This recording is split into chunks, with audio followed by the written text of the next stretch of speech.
put what they call a preservant on it. All the bridges in the state are getting them. It'll be a 3-week project. Not all of them. Be a cluster for about 3 weeks. Well, we told them the same thing. Hey, they wanted to start this 3 weeks ago. We didn't even know anything about it.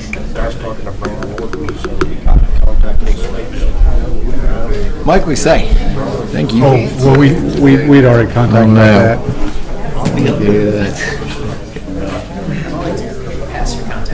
Thank you. Is this the first one, emergency storm sewer repair? Okay.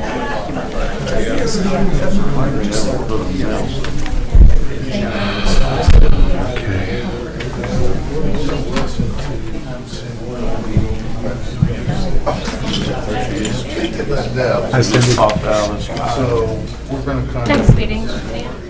Next meeting. Okay. Next meeting.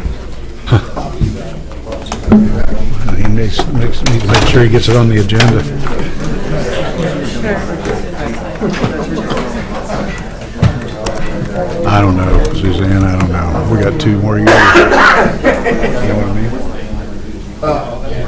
Yes, sir.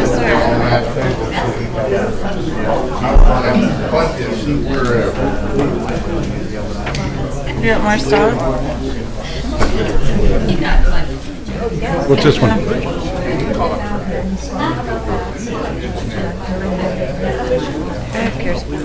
Is this on the agenda? It's on the agenda. Oh, this is all part of that. Okay, all right. Oh. On the council. We have 3 sets of minutes. 3? 3. Work session 8-7. The regular council meetings on 8-7.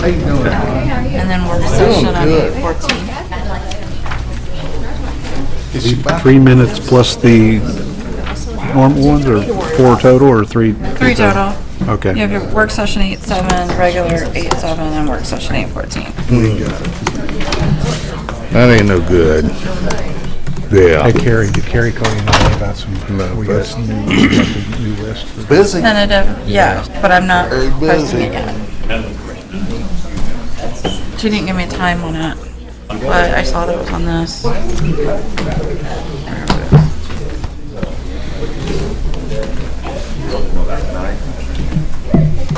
Dad, I'm gonna give you this so I can get it out of my hair. Okay. If they don't approve it, just give it back. You got it. Put some money for me? Yeah. I don't have any for you. They None never for me? approve that. Jamie done. None for me? None for you. See an email from Sarah Tate. Yeah, I did. You going? Like you. I gotta ask you one first. Is it where I ask you? Way on the north end of that 4.5-hour trip.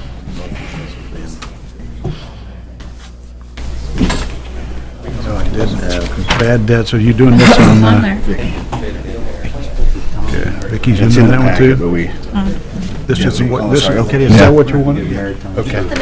Maritime So we're good? surveyors. Snyder can. Okay. I'll write that Give me a down. couple. Give me a couple names. Maritime surveyors. Couple more minutes.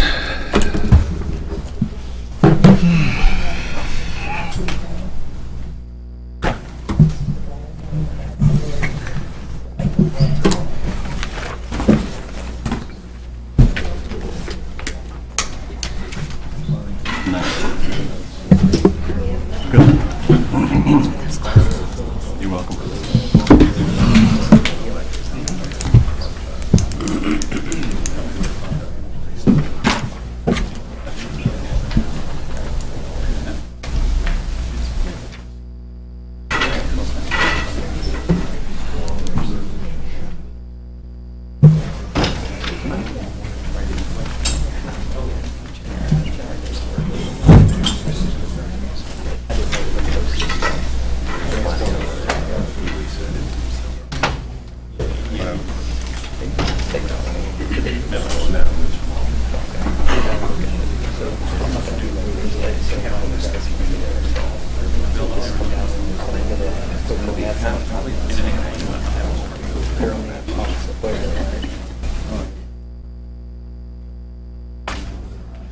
You guys ready? Hold on. Paul, you ready?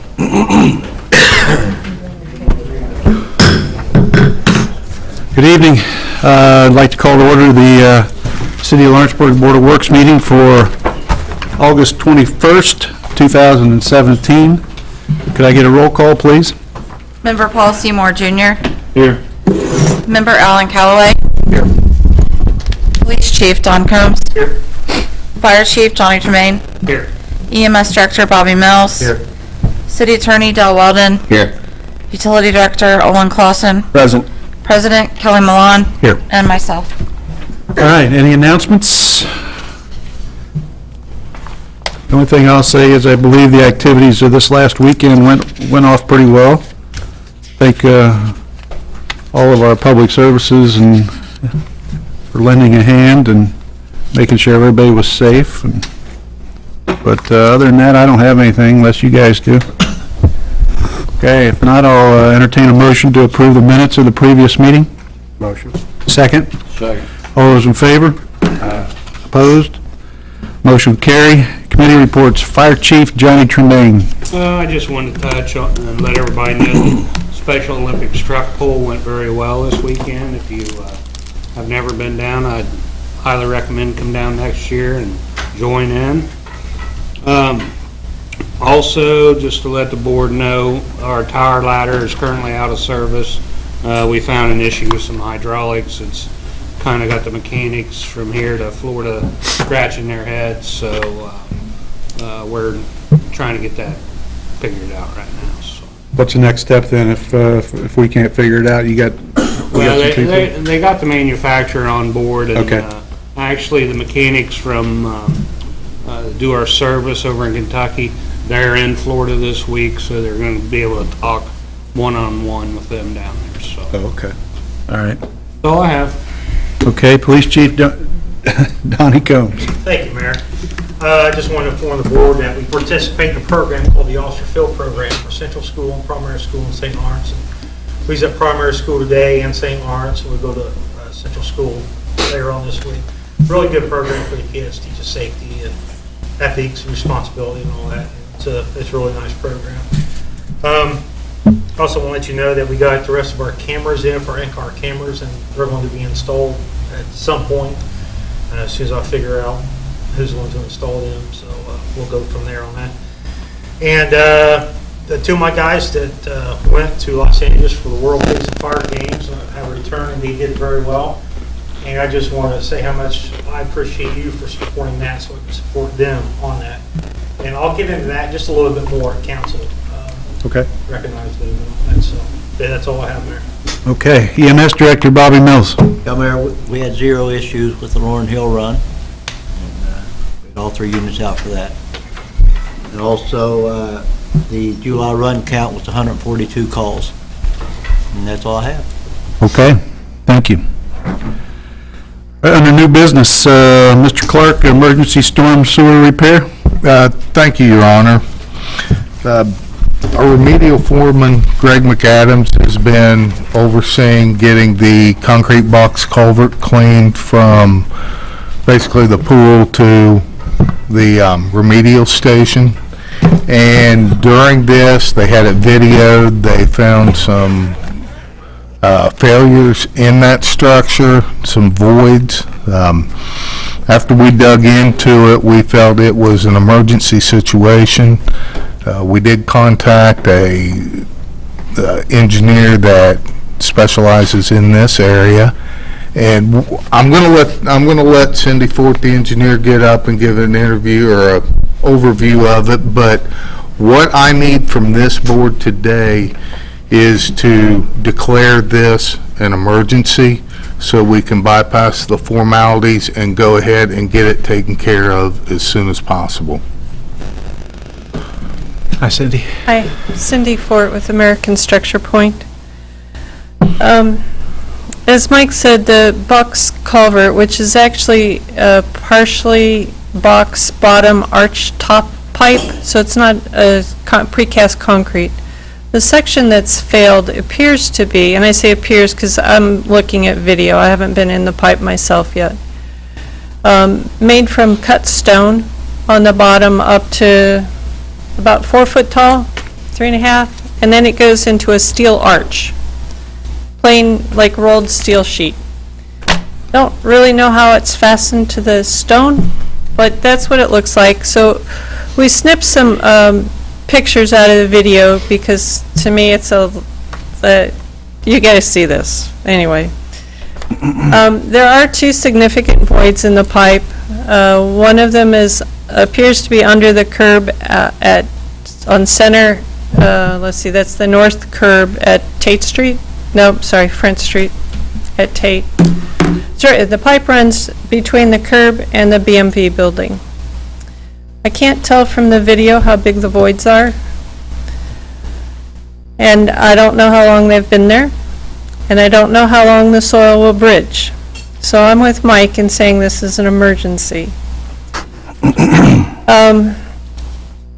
We've started looking at ways to rehabilitate this pipe. In my toolbox, there are 3 ways. One is to dig and replace, which is probably the safest for the workers because nobody has to be in the pipe. However,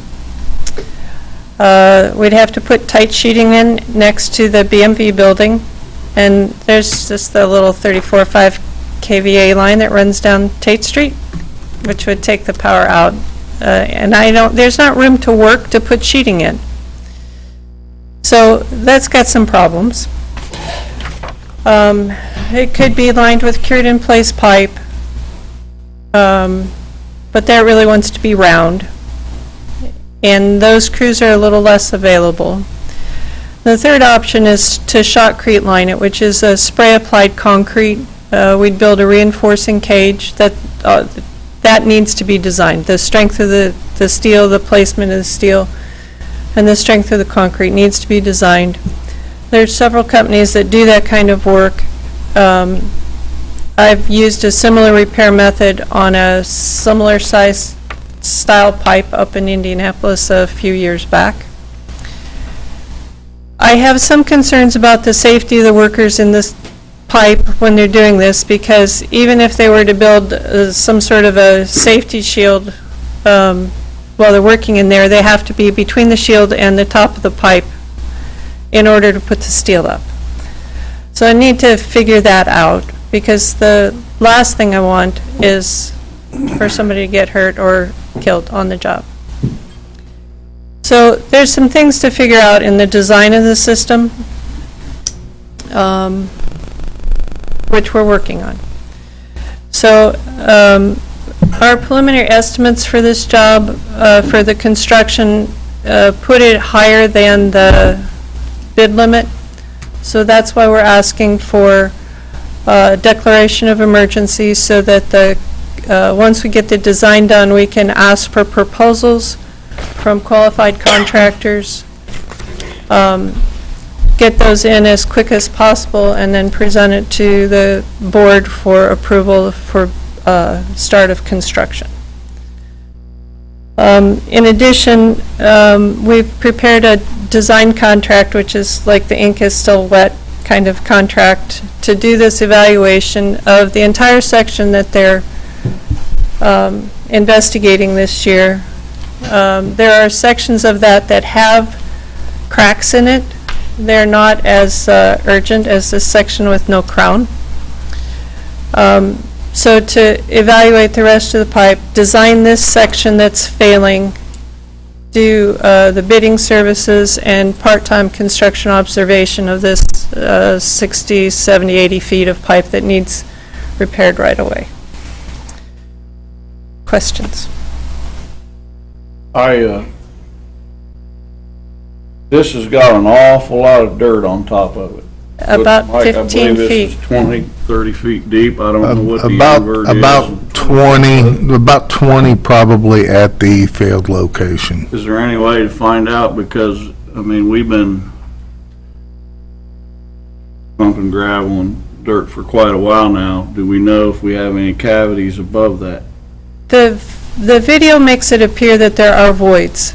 There's one piece of pipe where you can see that the crown fell down, and there's a piece of steel with dirt on top of it. The first one, the pipe is still there, but it's opened up, and you can see up into nothing. So, but Paul, I don't know how big the void is. I'm not inclined to poke around at it. There's no doubt in my mind this is an emergency. And this structure is probably in the 1800s. This wasn't put in when the levee was built. This is before that. No, you're correct. So, the one point I want to drive home, I know everybody likes all these fancy projects we come up with, but this is the kind of stuff that I like to see, not necessarily this particular item, but the maintenance and the looking for things like this, because half that building could go if this thing collapsed tomorrow. It's between the street and the building, very dangerous situation.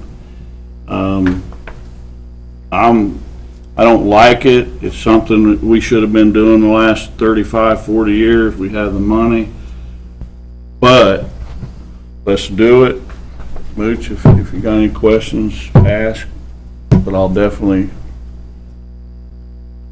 gonna make a motion to move forward with this. Can I ask, Cindy, what do you see is the safest way to go about mitigating this and fixing this? Putting people inside this pipe really is scary to me, It's very scary. with 20 feet of dirt on top. I'm thinking we might be able to excavate using vacuum, so like a vacuum truck, in the areas where the voids are, to get that dirt off without, part of the problem, of course, is that the BMV building, although it has a basement, is not that deep of a basement compared to where the pipe is. Okay. So have to retain the soil under the building Right. and under the curb, because you have the power and then out in the street. So I've thought about making a run, turning it and coming out in the street with the pipe. But there's at least one water line and a sanitary out there, but that may be the safest thing to do. And then fill the old pipe up full with flowable fill so that it can't get, that may be the safest thing to do. Well, I would suggest that, I mean, we'll get the kinds of numbers, I guess, at a later date, but, and we'll be able to decide that, but the money shouldn't come into, I mean, play. It's more about the safety of it as I see it, so, okay. Excuse Yeah, me, Mike. Mayor, just one thing. I know Friday we were scheduled for Cindy to come down with their safety equipment. Of course, we had some storms. It was, nasty up in Indy. We got hit later in the afternoon. Cindy, are we still tentative for the 28th We're scheduled for next Monday to come down? come down and take a in-person look. I'm not saying that I'm going to get out from where there's good pipe, because I probably won't. But I need to get in and measure it and see if it's possible to break into the side of it and how we would do that and what kind of structural design I need to do that. My structural engineer is going to come too. Okay. And Mayor, I would really like them to get in the pipe before they 100% commit to option 1, Right, 2, that makes or sense. 3. That way we know which is the safest route too by then. But like I say, I do need this board to, on the record, declare this an emergency so we can bypass the formalities. I got a question for somebody that would know. Seems like if we're declaring this an emergency, you guys have worked with contractors over the year. Do we have to bid this out, or can we just be on the move here? If it's declared an emergency, no, but Cindy knows some contractors that specialize in this type of work, and we're going to lean heavily on her expertise and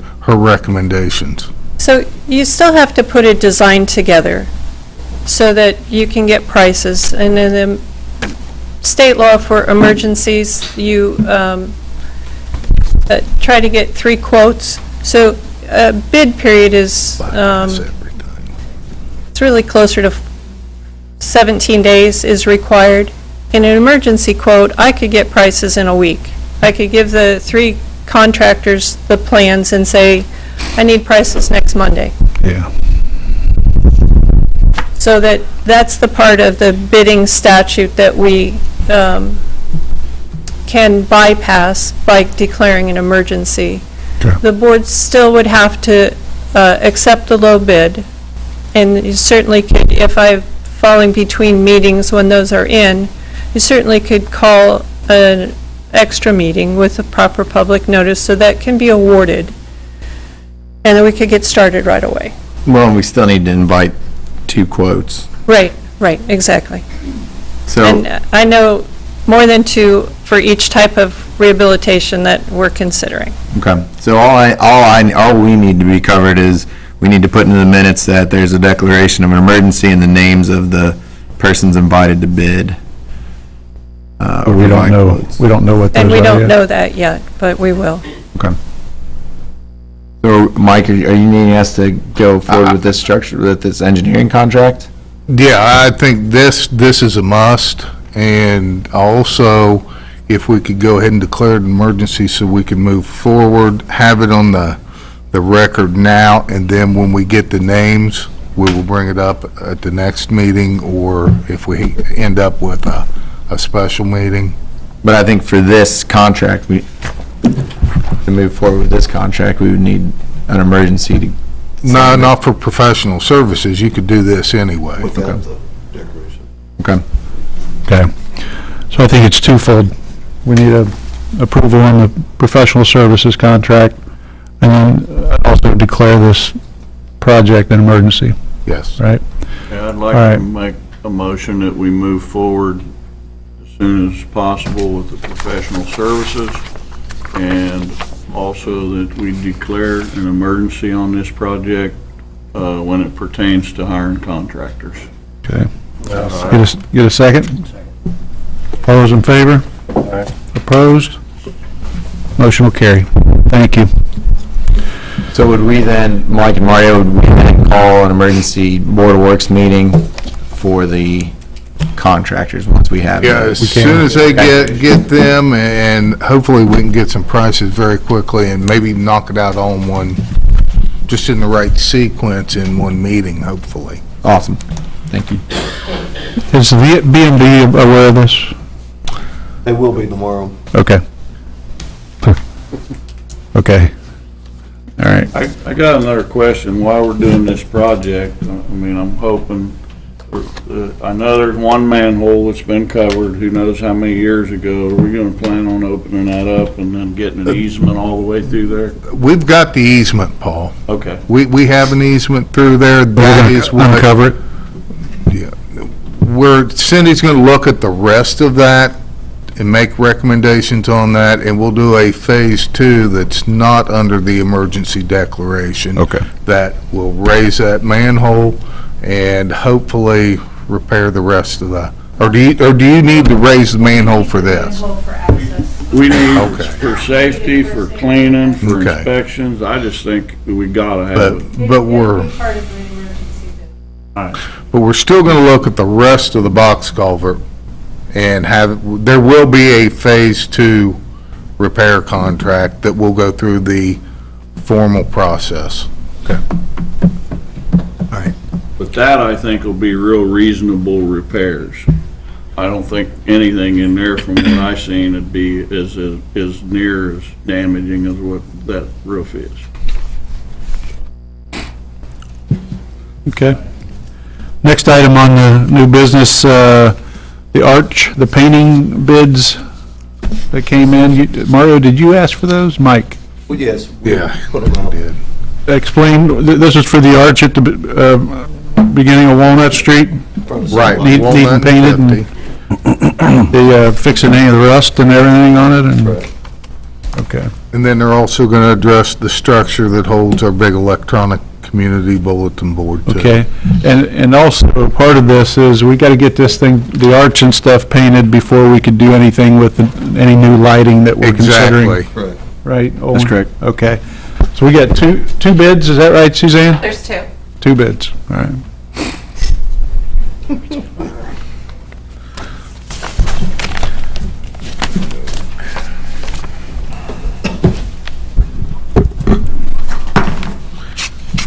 Okay, Your Honor, the first bid is from Flannery Painting. Lanner? Flannery. Flannery?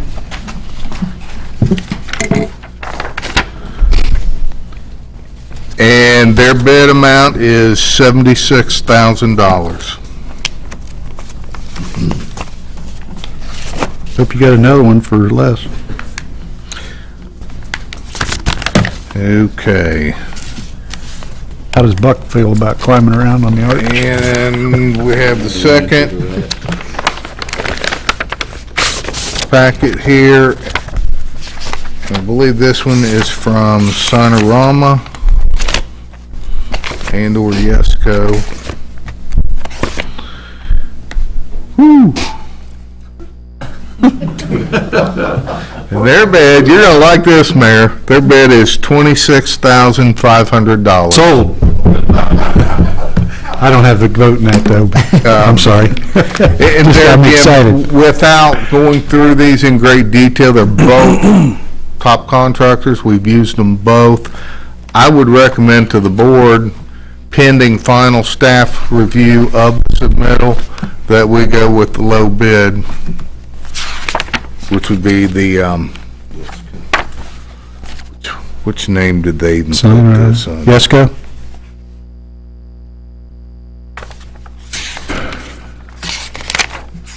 Haven't found which company they bid it under. Sonorama. Sonorama, okay. Yes. I'll entertain a motion. That we use Sonorama to paint the arch, arch.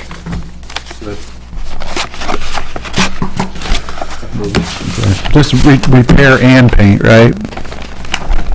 Yeah, they have to prep everything before they paint it. Right. And we spec'd out basically the same specs when we worked down at the south end of Walnut Street. Okay. Used the same specs at a different location. Okay. Second? I'll second it. All those in favor? Opposed? Does it have a timeline on that?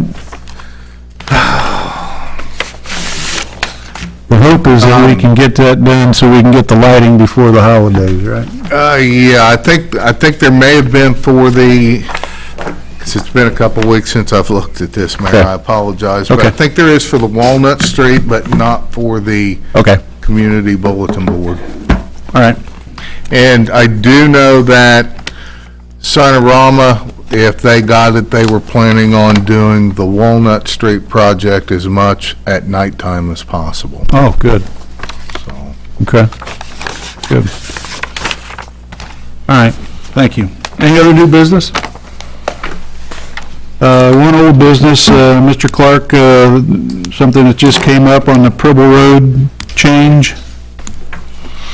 Yes, Your Honor, and just a brief history on this. We did get the community crossings funding grant for this, for half of this project. It was bid out. Andy Lyons with the Water Department got with me and said they have a water line replacement scheduled in the next 5 years. So we went ahead and worked together, so they got that done before we redid the street. Okay. In doing so, we found some major problems with, once they cut the street, the asphalt fluctuates from 3 inches to 10 inches, and there's too much 3-inch. Not any sub-base underneath of it.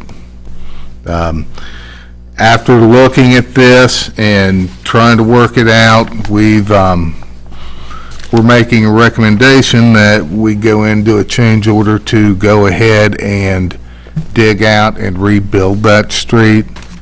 I'm afraid differential leveling and settlement, if we try to do it the way the project was bid, we're going to be back in 4 or 5 years having to make more repairs.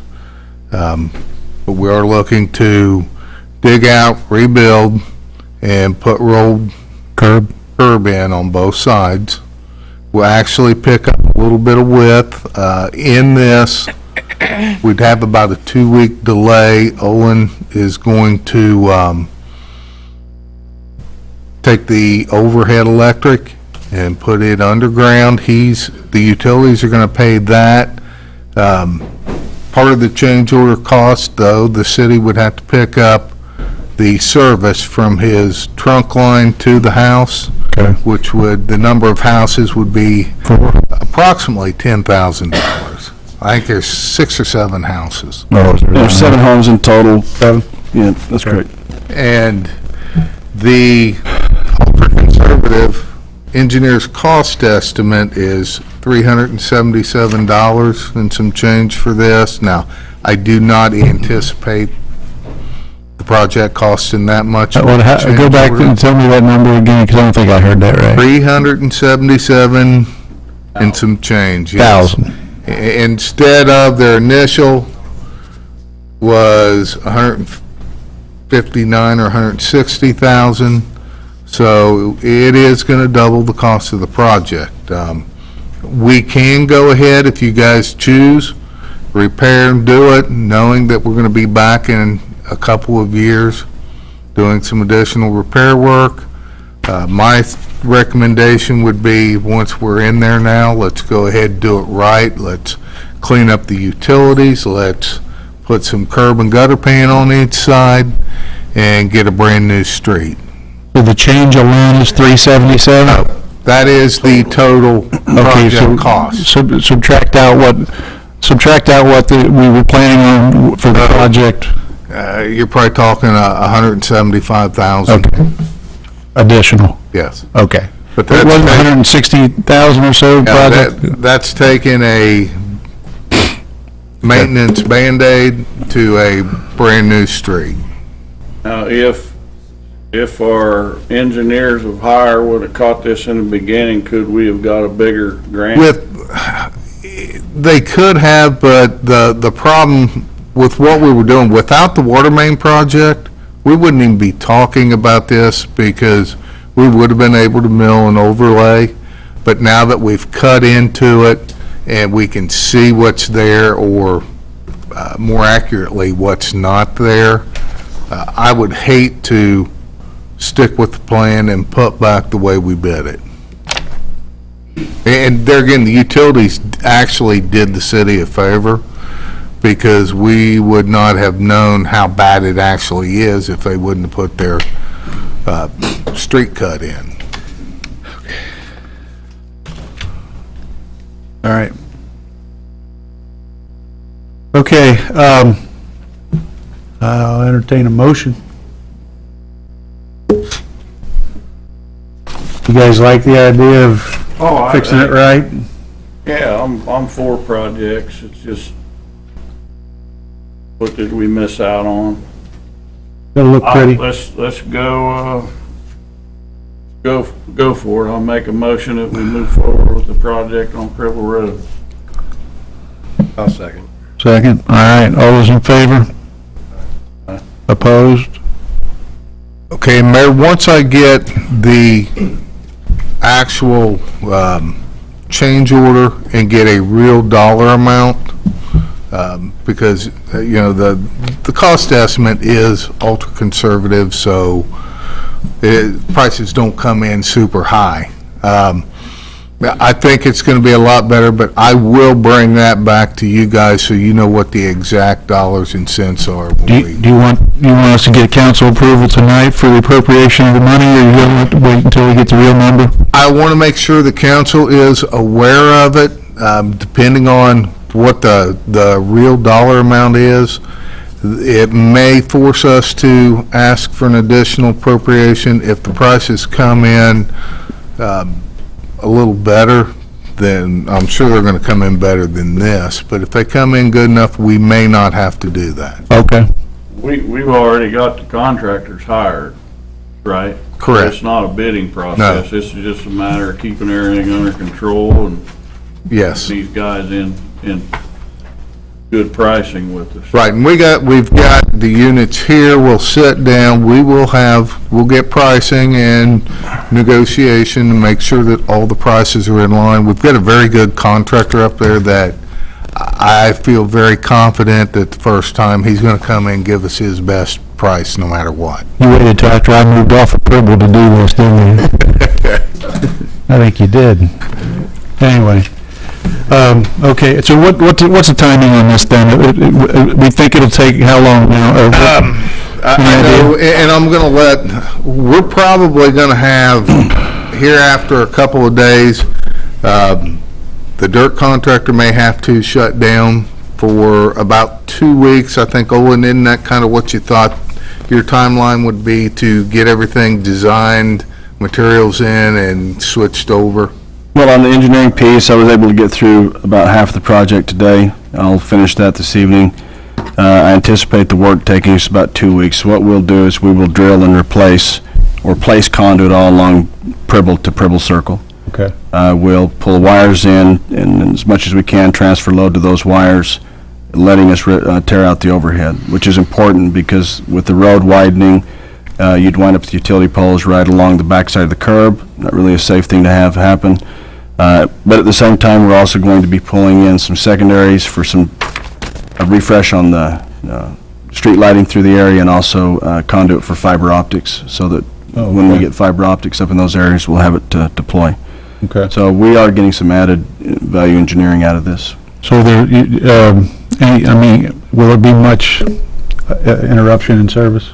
No, there won't be any interruption in service. Okay. We'll have, we call it a shoe fly. We'll have the additional line in place so that we can transfer seamlessly, so people won't be out of service. There'll be a momentary outage when they cut from their existing service to the new one, but we'll try to coordinate that and keep the outages to a minimum, and that really will depend on the electrician, but we'll be assisting.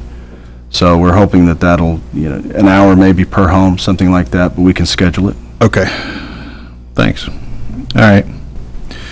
Okay, any other old business? Uh, I don't know if this is old business or not, but hey, Mike, has anybody looked at the corner of 48 and Pribble Circle there where that?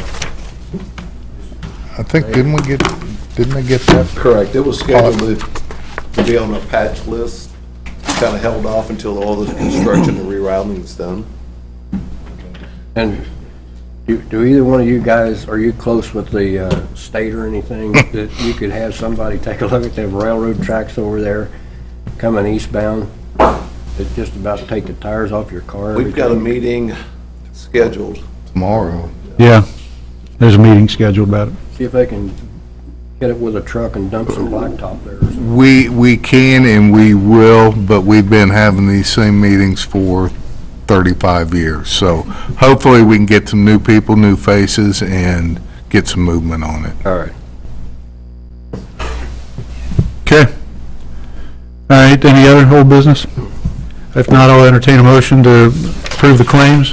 Motion. Second? Second. All those in favor? Opposed? Motion will carry. Motion to adjourn? Motion. Second? Second. All those in favor? Motion will carry. Utility Board, as soon as everybody's seated.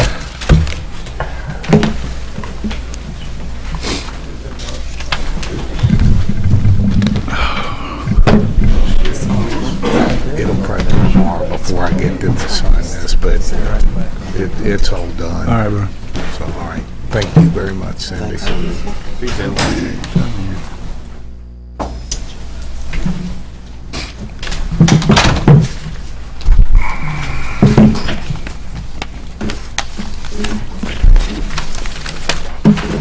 go ahead and start.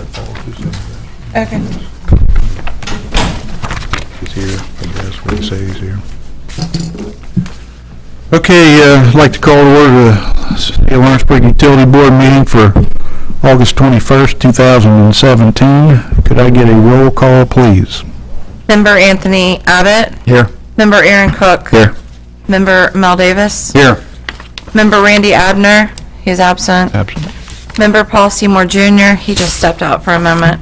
City Attorney Del Weldon. Here. Utility Director Olin Clausen. Present. President Kelly Malone. Here. And myself. Okay, any announcements? No, Your Honor. Okay. If not, I'll entertain a motion to approve the minutes of the previous meeting. So moved. Second? Second. All those in favor? Aye. Opposed? That motion will carry. Any committee reports? Yes, Your Honor, I've got a few. You talked about it briefly in last meeting, Board of Works meeting. We have got the lighting plan developed for the arch on Walnut.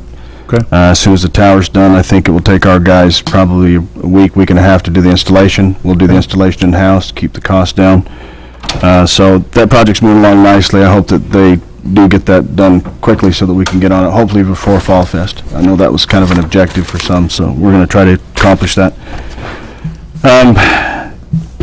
Also for Fall Fest, we have all the speakers and all of the additional APIs for the wireless access points for our downtown speaker system and music and lighting. We've also got all the extensions for the light poles to continue the lighting scheme that you see out here on Walnut, to have that completed before Fall Fest as well. So we've got all that stuff in.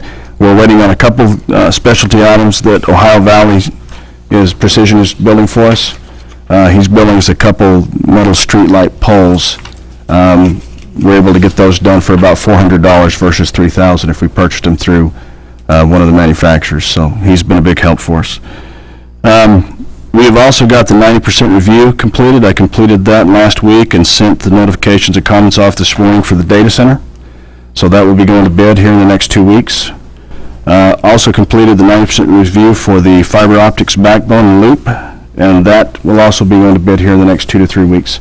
So we're about a week behind schedule, but the data center was kind of something that we didn't anticipate dealing with, but we were able to get through those things without too much of a delay. We anticipate both of those projects being complete around the first of the year, so we're still on track. And that concludes my reports. Okay, I just want the record to show that Paul Seymour's back in the meeting. New business. Vicki Robinson, list of accounts for write-offs. We meant to get this in last meeting 2 weeks ago, but we overlooked it, so I apologize. Yeah. In the packets this time, there should have been a list of accounts, and over on the far right column, reason for the write-off, they total about just over $2,000. Did you get that in your packets? Yes. Okay, good. Just asking for approval to write these off. And keep in mind, they will not go away completely. They will sit on the books as write-offs. They will just not be in the active receivables. Okay. Any questions? If not, I'll entertain a motion to approve the list that Vicki has in front of us for write-offs. So moved. Second? Second. All those in favor? Aye. Opposed? Motion will carry.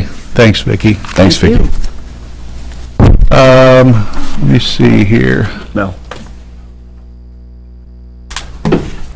Next item is Ice Miller, Mr. Paul Sinclair, regarding the utility hiring procedure and the potential nepotism review. This was from the last meeting that we had, and we had promised to get a third-party opinion. You just want to introduce yourself and go on from there, Mr. Sinclair. Okay, thank you, Mr. Mayor. Thank you, members of the board.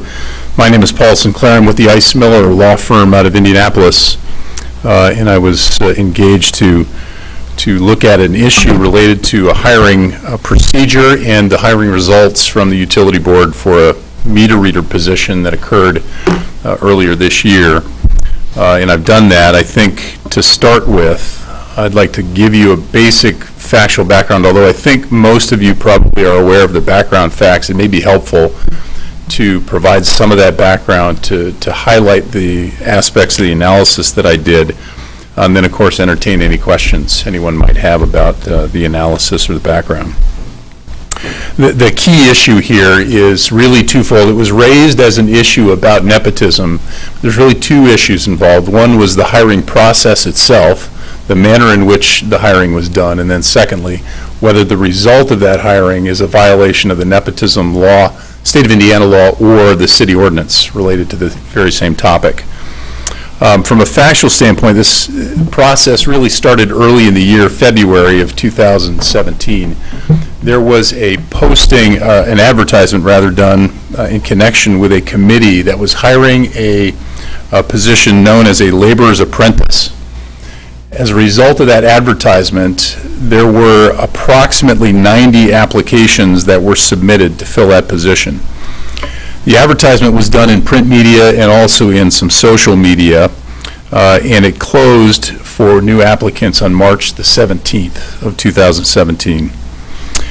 When those applications came in, they were distributed to the hiring committee, this group of 6 people, as a blind applicant pool. And what that means from a human resources standpoint, as a matter of practice in the HR arena, is that the people involved in the hiring process on the committee did not have access to names, addresses, or other identifying information of the people in the pool. The intent being that they would be able to identify applicants by skill set rather than by who they were or if they knew people associated with that pool. After that process, each of those committee members was asked to take that pool of 90 or so applicants and winnow it down to a group of 20 or so to be interviewed for this laborer's apprentice position. That was done by each of the members of the committee, including Mr. Clausen, and then they submitted those to the Human Resources Department to schedule those 20 people for interviews. Mr. Clausen's involvement in this was as an appointed committee member. He wasn't normally part of that hiring process. He was appointed to do that, but he also submitted the names of individuals to be considered to be interviewed. In the course of the interviews for these positions, once you were identified on that list and you were interviewed for the position, those people who were interviewed were told that if their applications were rejected, if they were not selected for this laborer's apprentice position, that they could be considered for future employment opportunities so that their applications would remain active. Ultimately, then, in mid-April, on the 18th of April 2017, Jenny Felix, who's the City Human Resources Director, notified the committee of the 20 candidates who had made the interview list from all the 6 people who had been identified as that the committee identified to be interviewed. That group of 20 was then reduced down to 4, the final 4 candidates. And in that final 4, the person who was eventually hired by the utilities group, the utilities department, a gentleman named Travis D., did not make that final 4 list. He made the interview list, but he didn't make the final 4. At that point in time, the same point in time, Mr. Clausen was looking at hiring a new position, a meter reader, an open position in that department. Now, the reason for this, the rationale for hiring this meter reader position, was because Mr. Clausen has attempted to hire a higher level position earlier in the year in January and did a posting, an advertisement for that, to try to find someone to fill that role. Advertised in the newspaper, and the result of that was a failed search. Did not find any qualified applicants for that position. So it remained out there, and as a result of that, what he decided to do is, instead of hiring at that level where he knew he wasn't getting any good applicants, that he would hire at a lower level position, in this case a meter reader position, so that he could grow that person into the role ultimately or eventually. So as a result of that, he looked at what he had to do internally to ensure that he had the right process followed to hire. So what he did was he posted that position. There are no legal requirements that a position be advertised in a certain way, either under state law or under the city code, but the collective bargaining agreement does require a posting for 5 days. So that took place. There were no applicants from the bargaining unit for that position. And so at that point, Mr. Clausen looked at, well, what does he do at that point to fill that open position? He had the laborer's apprentice pool of candidates that had been used to hire the laborer's apprentice, and he wanted to use that same pool to hire then into this meter reader position as well. The rationale for that was that original posting that he had done in January to fill the Meter Tech 1 position cost about $2,100 for the advertisement. He had gotten some information to advertise this additional position. It would have cost somewhere between $2,000 and $6,000 to advertise again. His concern about that was he had a current, recent pool of applicants that had qualified people in it. He was concerned that if he had done another advertisement, he could have another failed search and had spent that money and get no better applicants than he currently had from the pool that existed from the laborer's apprentice pool. So we checked with the Human Resources Department on this existing candidate pool and determined that it was consistent with practice to use existing candidate pools and also consistent with what the prior candidates had been told, that if they had been rejected for the laborer's apprentice position, that they would be considered for future positions. And so consistent with that, Mr. D was Mr. Clausen's top candidate for the laborer's apprentice position. He did not get that, and so Mr. D was selected for the meter reader position. There was no hiring committee for this job.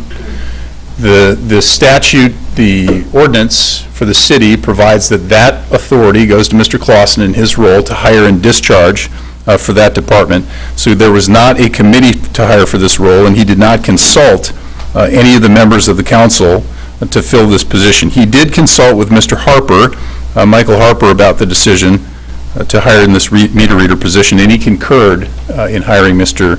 Travis D.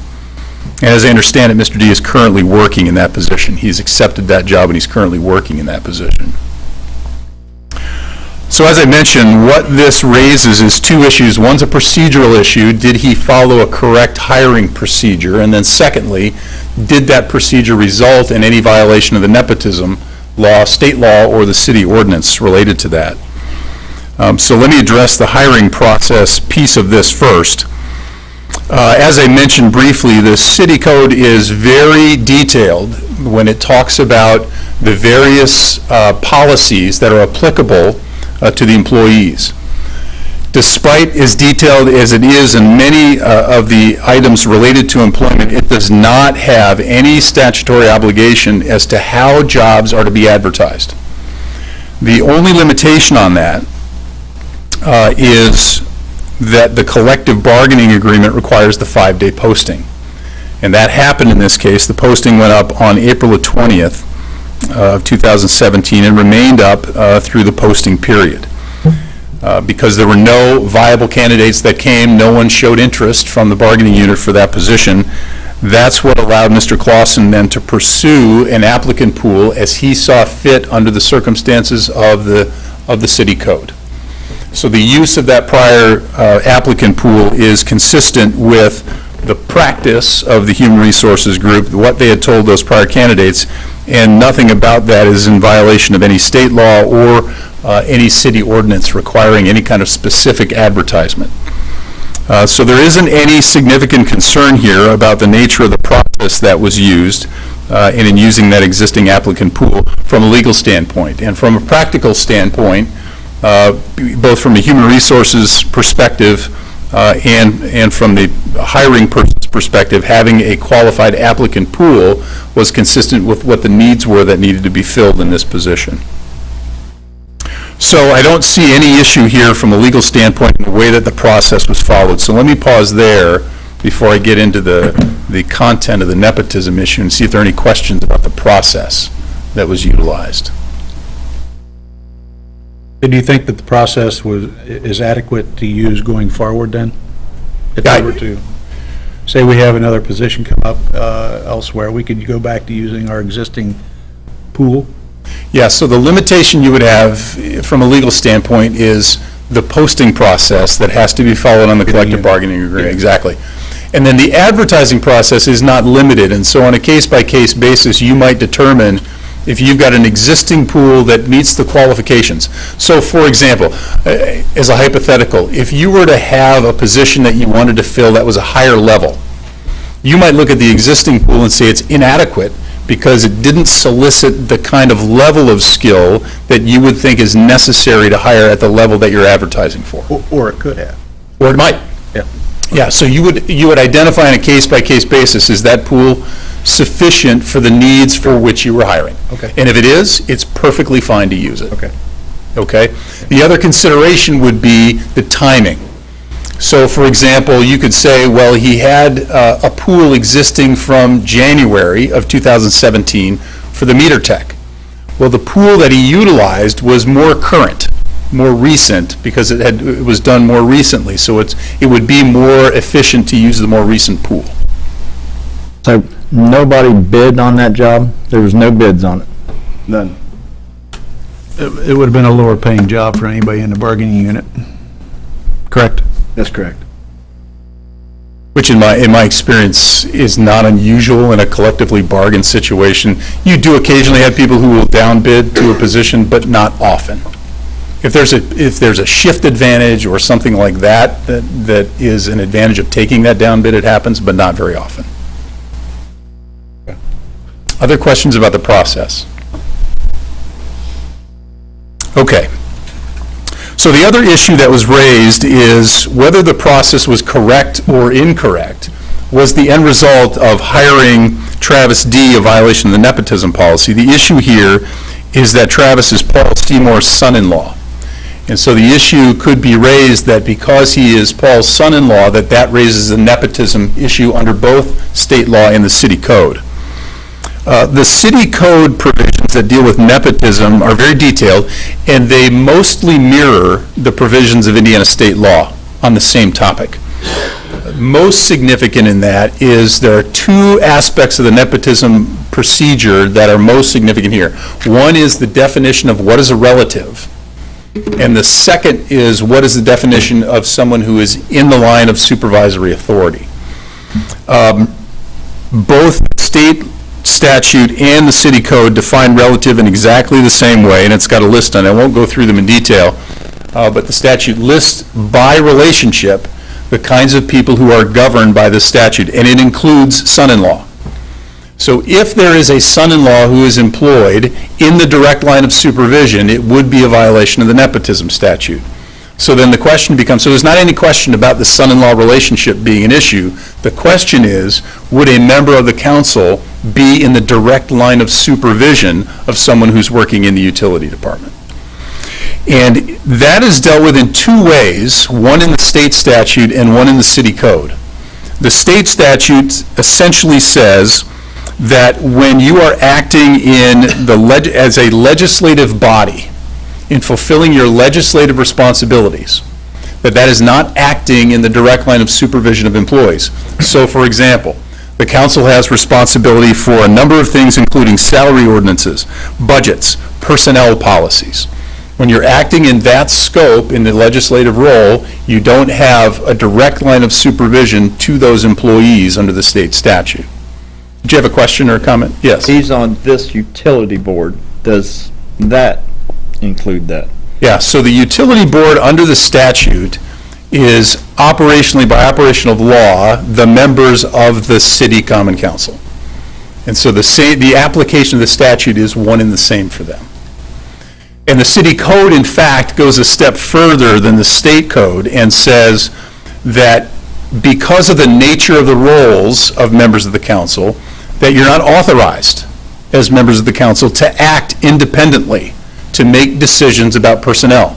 So, for example, to impact someone's compensation, to impact their advancement, to impact their performance evaluations, you don't have the authority by statute to impact those direct kinds of personnel actions, and because you don't have that authority, you're not in the direct line of supervision. Now, that doesn't mean if one of the city council members was actually acting in the role that Mr. Clausen's in, and also on the city council, that wouldn't be an issue. It would be an issue because he's not acting in that role. But as long as you're acting in the role of legislative body and fulfilling those duties under the state code and under the city code, it removes you from that definition of direct line of supervision. So in this situation, because Mr. Seymour is an elected official serving in that legislative capacity, unless he does something that goes beyond that legislative capacity, beyond what the statute allows, it's not in the direct line of supervision. And there was nothing that indicated that there was any kind of undue influence or an attempt to influence the employment relationship between Mr. D and the Utilities Department as part of this process or in the result itself. There's one additional issue that I'd like to address, but let me pause for a moment here and see if there are any other questions about that result under the city code or under the state statute. I have a question about that. Yeah, please. There was an attorney from Barnes and Thornburg maybe 3 years ago, and they said as a utility board, you can direct, like Mr. Clausen, a utility director, to influence employees, like to suspend an employee or whatever, and he has to follow that direction, so that means we would be in the direct line of supervision as far as that kind of stuff goes then. Yeah, so what your city code says is, while it's true that the board as a whole has that authority, no one single member has the authority. So, for example, if Mr. Seymour attempted to influence Mr. Clausen in the personnel issues related to any individual employee, the city code says he is not authorized to do that, so he's not within the direct line of supervision for doing so. Does that make sense? Yes. Other questions about that? So one final point about this, because I think it pertains to, if you haven't read the statutes or you haven't read the city code, you might look at it and say, well, even if it's not unlawful, so to speak, is there an issue of ethics related to whether this is an unethical thing to do? And I think the way that the statute at the state level and the way that the code at the city level is drafted is intended to bring the ethical issue and the legal issue together. So in other words, every one of us in the room could come to a conclusion about what's the proper relationship to try to avoid, to bar any kind of employment relationship. So you might say, well, I know that somebody's second cousin, once removed, is a very close relationship and they shouldn't be hired. And that may be a perfectly legitimate position to take. But what the statute has done and what the code has done is to say, let's avoid all of that kind of argument by just listing them. And reasonable people can differ. Maybe the list should be longer or shorter than what it is, because second cousins aren't listed. But the reasonable approach or the compromise that they've come to is to say, we're going to list them. If they're not on the list, they're not included. And we're going to list what direct supervision means. So we could disagree about whether that's an appropriate balance to strike, but that's the balance that the code and the statute strike in order to avoid the issue of saying, well, maybe it's not illegal, but it might be unethical. Really, they come together. If it's not within the statute, it's not illegal, and it's not unethical, because that's how they come together. That's the compromise that's been made at the state level and at the city code level. Any other questions?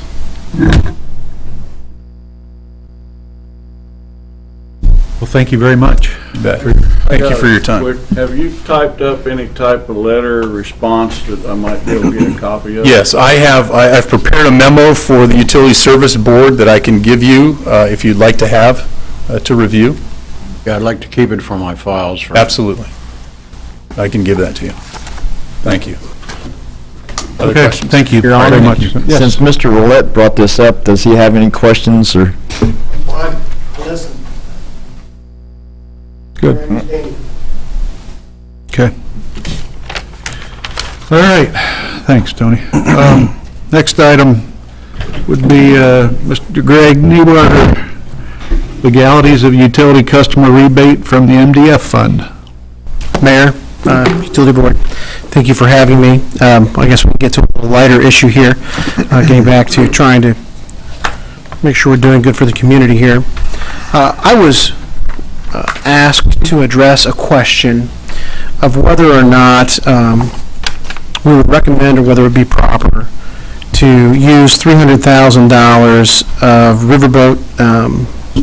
Riverboat fund money, which I sometimes say LDA money, to, I think it was about $300,000 was the number I heard, to issue a rebate or refund to your utility customers.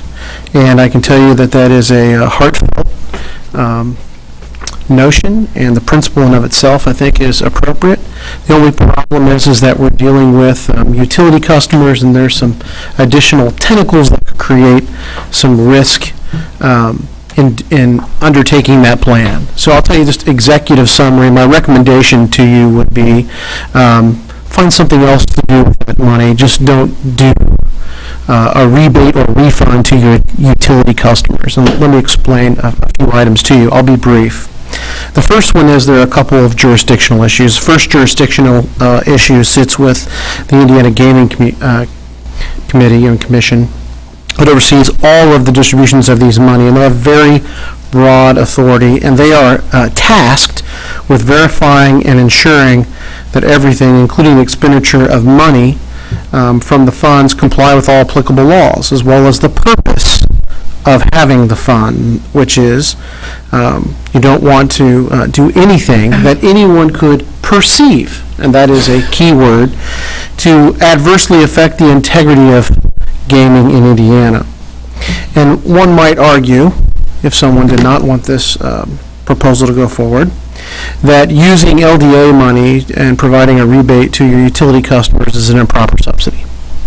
And that might, unfortunately, trigger an investigation by the Gaming Commission, and I can tell you that they're quite active in investigating complaints. So you might just create an issue even if there wasn't a problem.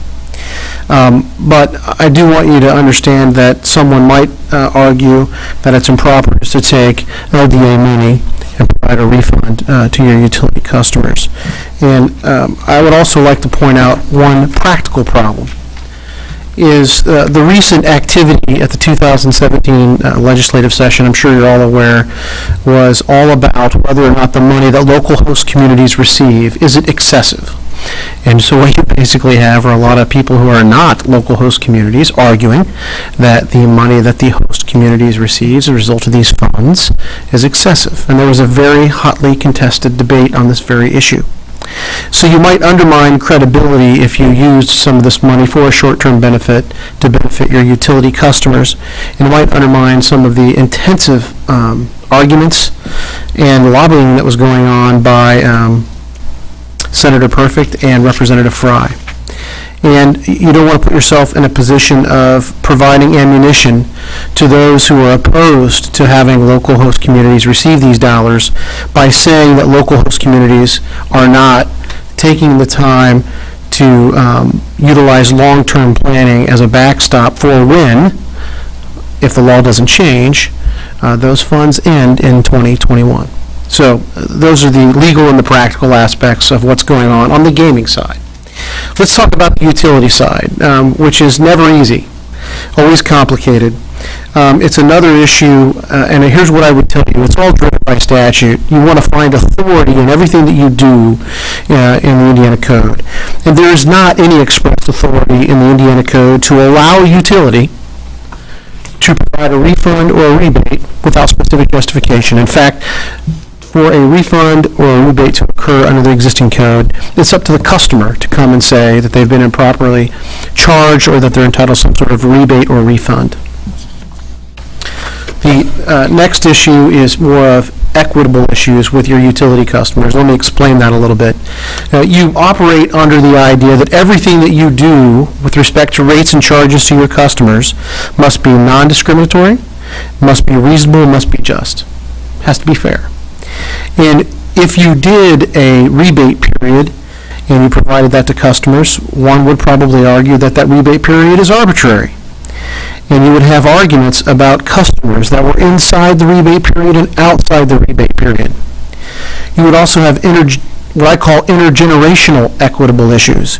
Even for the people who were within the rebate period or the rebate class, people would be arguing, if I was a customer 2 years longer than my neighbor who just bought their house yesterday, why is that person getting the same rebate or refund? so you run into some issues and arguments there.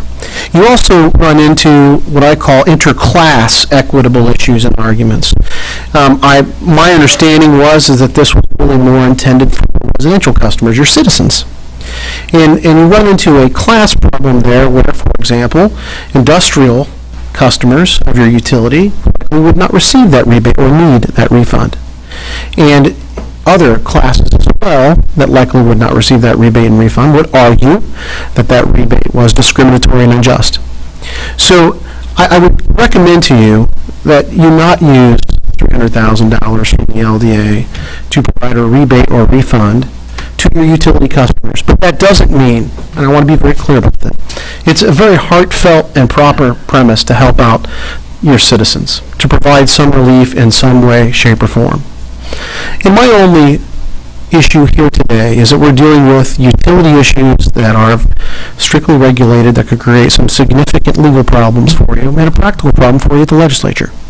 So my recommendation is just don't do it through the utility.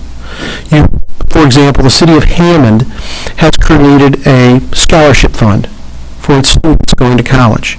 They've also, other places have created funds for adult education. You can do lots of things with this money. I would just recommend that you not tie it to someone being a utility customer. Does anyone have any questions? I've got a comment. When Mr. Seymour brought this forward, like you said, it was a heartfelt, and I believe a heartfelt request of his that we look into that. A lot of people have been utility customers for many, many years, and I get where he's coming from, that there's a sense of loyalty and that we can do something for them. I understand also what you're telling us, what you're advising us to do, and I think the board will take that into consideration. There are a few things that I'm working on that I think will accomplish a similar end result that will be allowable through both State Board of Accounts and through the guidelines for the utilities and how we're supposed to operate in state law. And when I get some of those things sorted out, I'd be more than happy to sit down and talk with the Utility Service Board to get your input. A couple of the things that I'm considering would take the crafting of an ordinance in order to put them into effect. But like I said, I think at the end of the day it accomplishes the same end result and does so in a way that helps us avoid any kind of issues moving forward with the LDA, the Gaming Commission, or just politics internally. Appreciate your time. Thank you very much. Thank you, sir. Got a question. Yes. Mr. Clausen, is there any idea when this might be unveiled?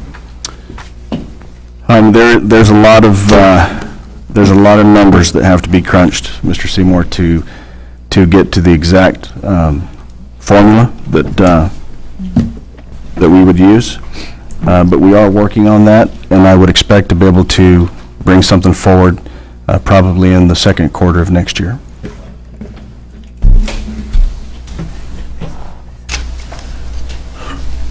Thank you. All right, any other new business? Any old business? No, Your Honor.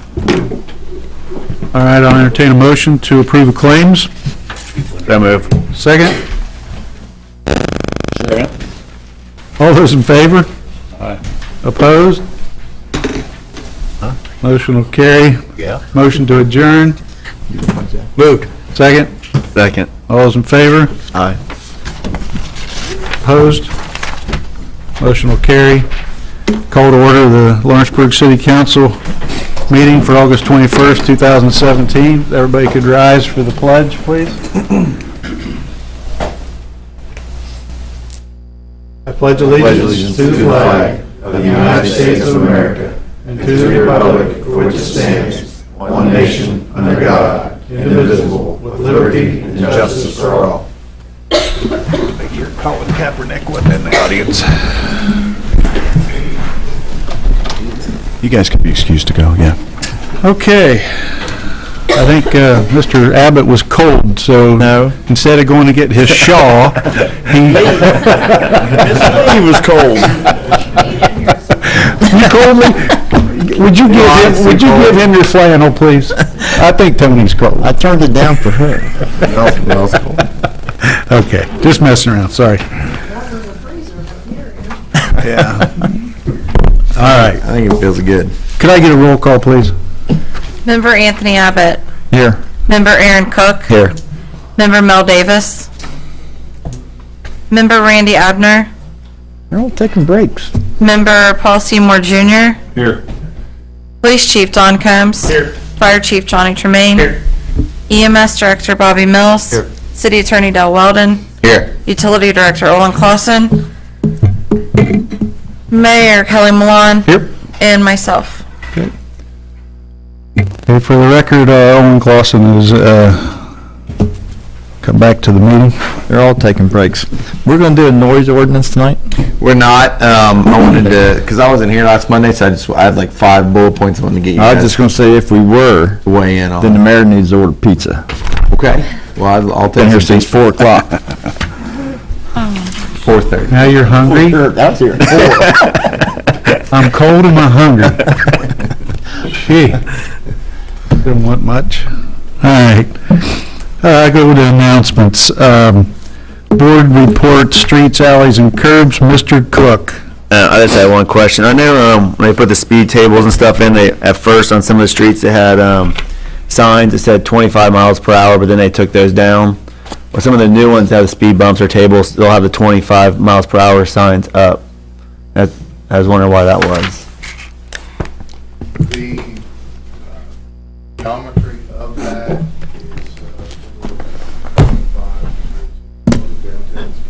Yeah. Now, we can No, I didn't know, 'cause they took the ones down over here on this side, but the new ones they put up is 25. I thought that sounded kind of fast, but I didn't know why they took these down but left those up. And just for the record too, on the latest, on the speed humps that went in last week, we used the national spec and standard on those. Yeah. And we weren't happy with it. We actually had it higher. Okay. It's very little. We still have to get them striped. Our thermoplastic contractor was waiting for them to get those done. I'm hoping now that he'll come back in the next week. Striping on those. What would we have to do if we want to lower the speed limit on certain streets? Like, this one is Lake Street, and they're worried going 25 down that street, which is such a narrow street as it is. The neighbors think that's just too fast, and I really do agree with them. So what's the process of saying lowering it down to 15 or something? You gotta open the ordinance up and revise the ordinance. Well, your car idles at about 12 mile an hour sometimes. But I don't know. I've not traveled that street 25 mile an hour. I don't know what. Why don't you drive down it and everyone else drive down it and Okay. see how fast we should go down that street? Lake Street. Yeah. We can do that. Yes, sir. I got a question for Mike. Yes. We've got the striping guy coming in shortly. Yes. Do we have plans on St. Clair putting, I believe you would call them stop bars? 2 of them. Okay, Yeah, we've got, in fact, we've got a couple other that okay. we missed the first go round, and we're gonna catch back up, and worst case scenario, we can put that on, we don't have number 1 or 2 of those. Oh, okay, yeah. We do have that plan when he comes back to town. Okay. Anything else under streets, alley, and curbs? Mr. Cook? No, unless Tony has something else about speed humps or tables or anything. That could be a little higher. They got them on every street in Lawrenceburg. Not quite. Working on it. Close. I'm just kidding with you, but anyway, how about finance, Tony? That looks good. All right, parks and playgrounds, Mr. Seymour Jr. Yeah, football last weekend, scoreboard's up, Scoreboard looks good.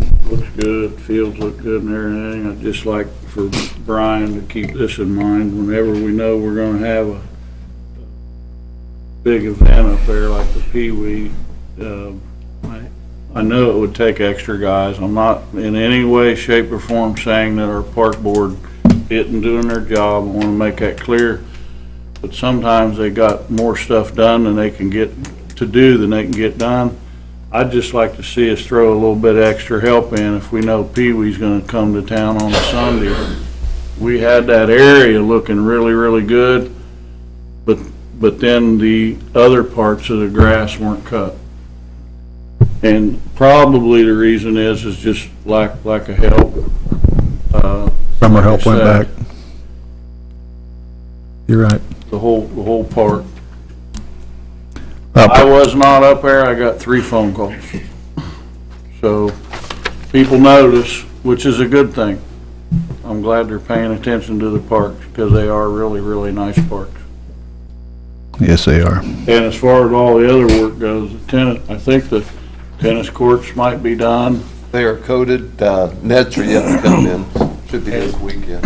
And was there talk of pickleball court? Pickleball court is striped off. So it's ready? Well, the netting's still yet to come in for it. Okay. I don't even know what it is. I heard you were running those leagues. I ain't doing nothing. Okay. Anything else on the parks and playgrounds? Your Honor, I've got one thing. The scoreboard is up. It's a big, beautiful scoreboard, and there is advertising space available on the scoreboard for Pee Wee football. The more people advertise, the less they ask us for. Not that we're not You do willing to coach, give. don't you? Huh? He does coach, Olin does. Yes, I do. Yeah. All right, I don't have anything other to add on the fire. Randy's not here. Johnny, anything you probably covered in your committee reports if you had anything? All right, okay, I got 3 sets of meetings to approve. First, let's approve the meeting minutes of the previous meeting. So move. Second? Second. All those in favor? Aye. Opposed? Motion will carry. And then we got a work session from August 7th, 2017. Common Council, we need approval for those minutes. So moved. Second? Second, whoever said the first. All those in favor? Aye. Opposed? That motion will carry.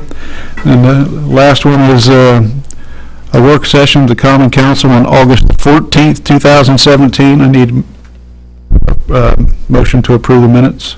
So move. Second? Second. All those in favor? Aye. Opposed? Motion will carry. Thank you. Committee reports, Fire Chief Johnny Tremaine. I just wanted to touch again on Special Olympics. Fire truck poll went very well this weekend. And I'll invite y'all to come over next year, because I'm sure we'll do it again. That's all I have. I think what we ought to do next year, and Mr. Messmore brought it up to me today, but we have a couple teams from the city involved in it or so. Make it something The fun. fire department did get second. in Yeah. that, so. We did have some ringers, though. Yeah, but I'd like to see the police department get involved and get your EMTs out there, Bobby. Mr. Snyder out there wants to get involved probably. Mr. Snyder would be a good anchor. Yeah. Planning? Oh my gosh, they'd be all do good on that. All right, anything else, Johnny? No. Okay. Police Chief Donnie Combs? Thank you, Mayor.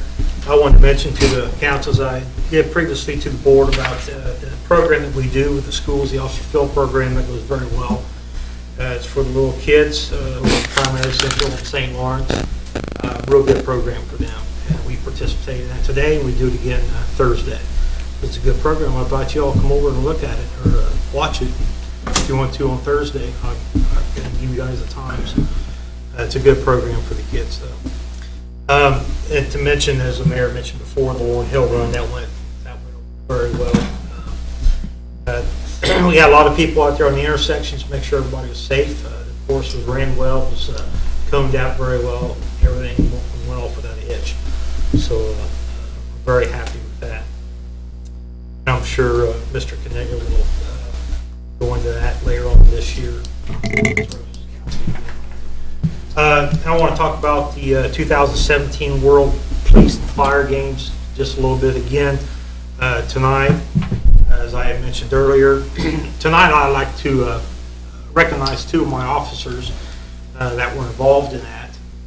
That would be my Lieutenant Detective Jeremy Shepard and Officer Josh Martini. Traveled to Los Angeles to participate in these games.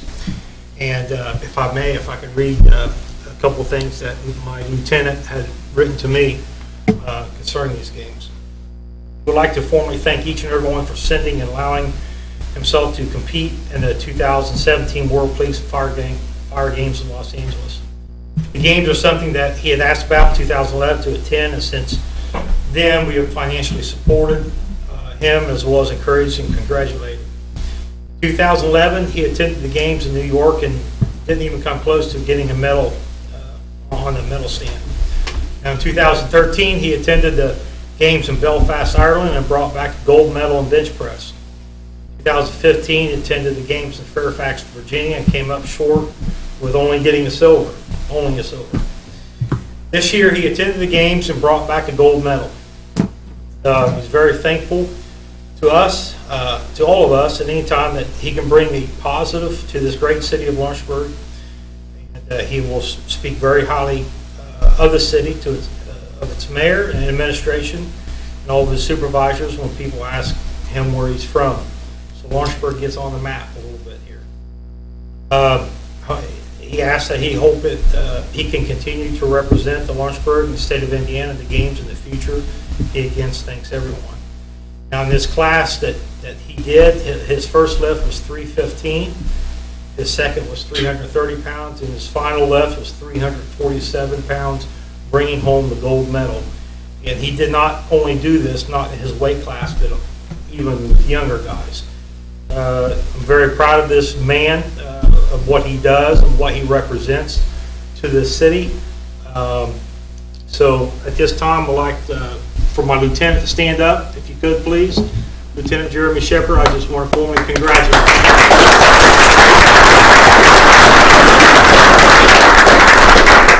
Is there anything you'd like to add?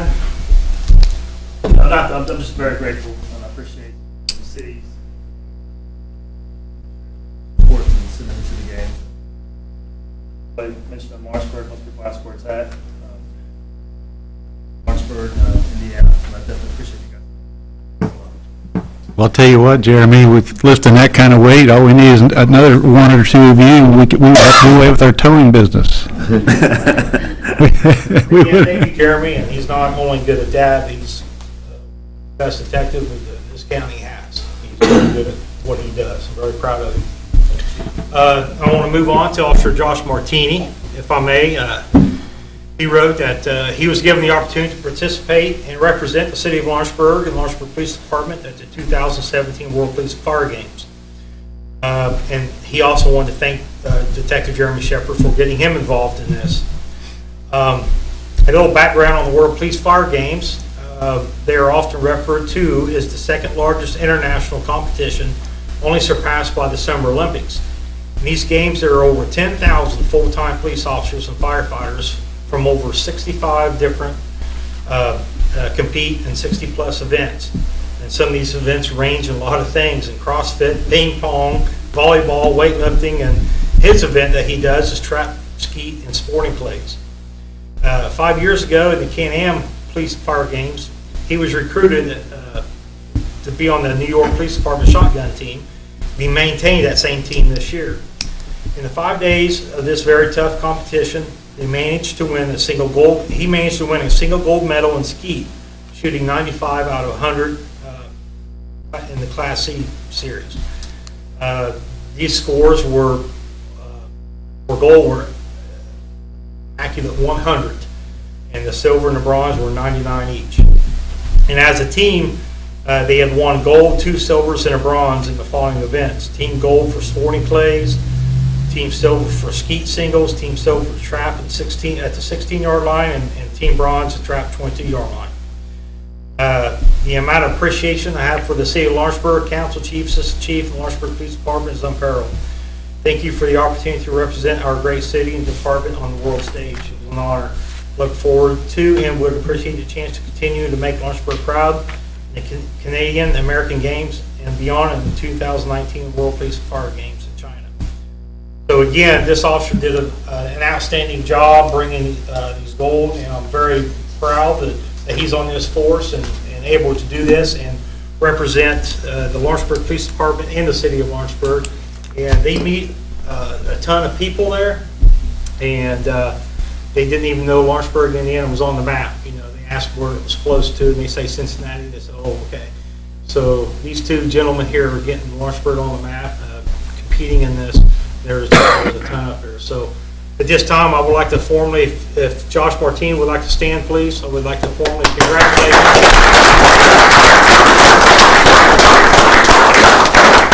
Josh, anything to add on that? Same thing next Trevor said. Thank you guys very much. It was it's quite the honor to go out and compete against 10,000 people, 10,000 full-time firefighters and cops from all over the world. Battle at Athletes Village, and they start trying to speak English, and you're trying to speak Mandarin, and it just doesn't work out well. There ends up making it all. It makes it all right because just everybody's got the same common bond. We're all first responders from across the globe. The board for sending us out and letting us represent. Thank you very much. I don't know if anyone saw a photograph that I seen. He got a little get up. Do we want to? Proudly presents the United States. He got his photo with the chief there of Los Angeles and the mayor and all that. And you brought some of your medals with you? I did, yes. And for the record, Mayor, the Los Angeles City Mayor asked me for the picture of it. He was the one that he said, with that get up, you don't miss an opportunity with the police chief and the mayor of LA.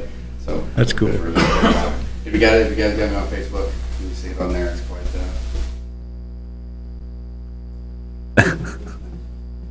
Good deal. Thank you, Josh. Yeah, we're very proud of that, Mayor. I just wanted to relay that to the council and to supporting us on that. I just think it represents us well. With that, that's all my report.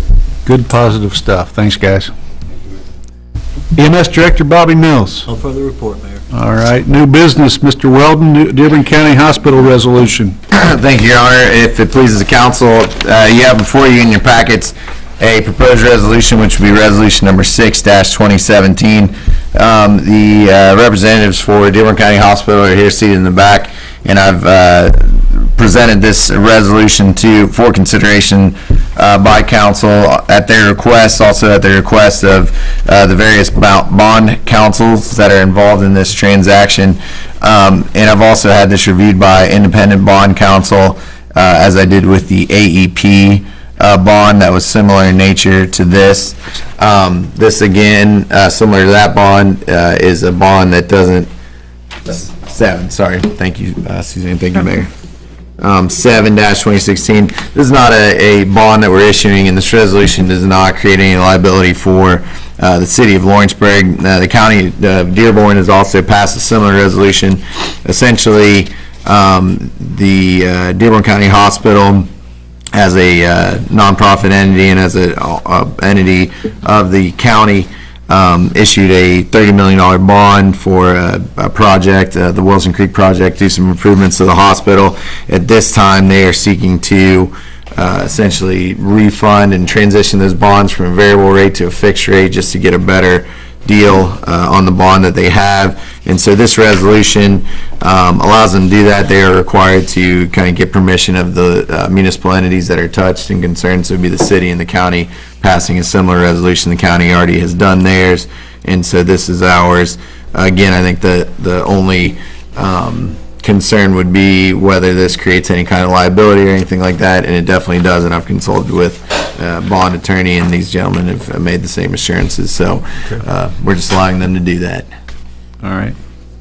And so I would ask for any questions at this time, and if there are none, then I would ask for a vote on Resolution 7-2017, which is a resolution of the Common Council of the City of Lawrenceburg, Indiana, consenting to the refinancing by Dearborn County of its adjustable rate demand economic development revenue bond series 2006 Dearborn County Hospital project, and I would ask for a vote to approve this effective immediately on passage. So moved. Can I get a second? Second. All those in favor? Aye. Opposed? Motion will carry. Thank you, Your Honor. We should, that's passed by unanimous approval of the City of Lawrenceburg Common Council effective immediately.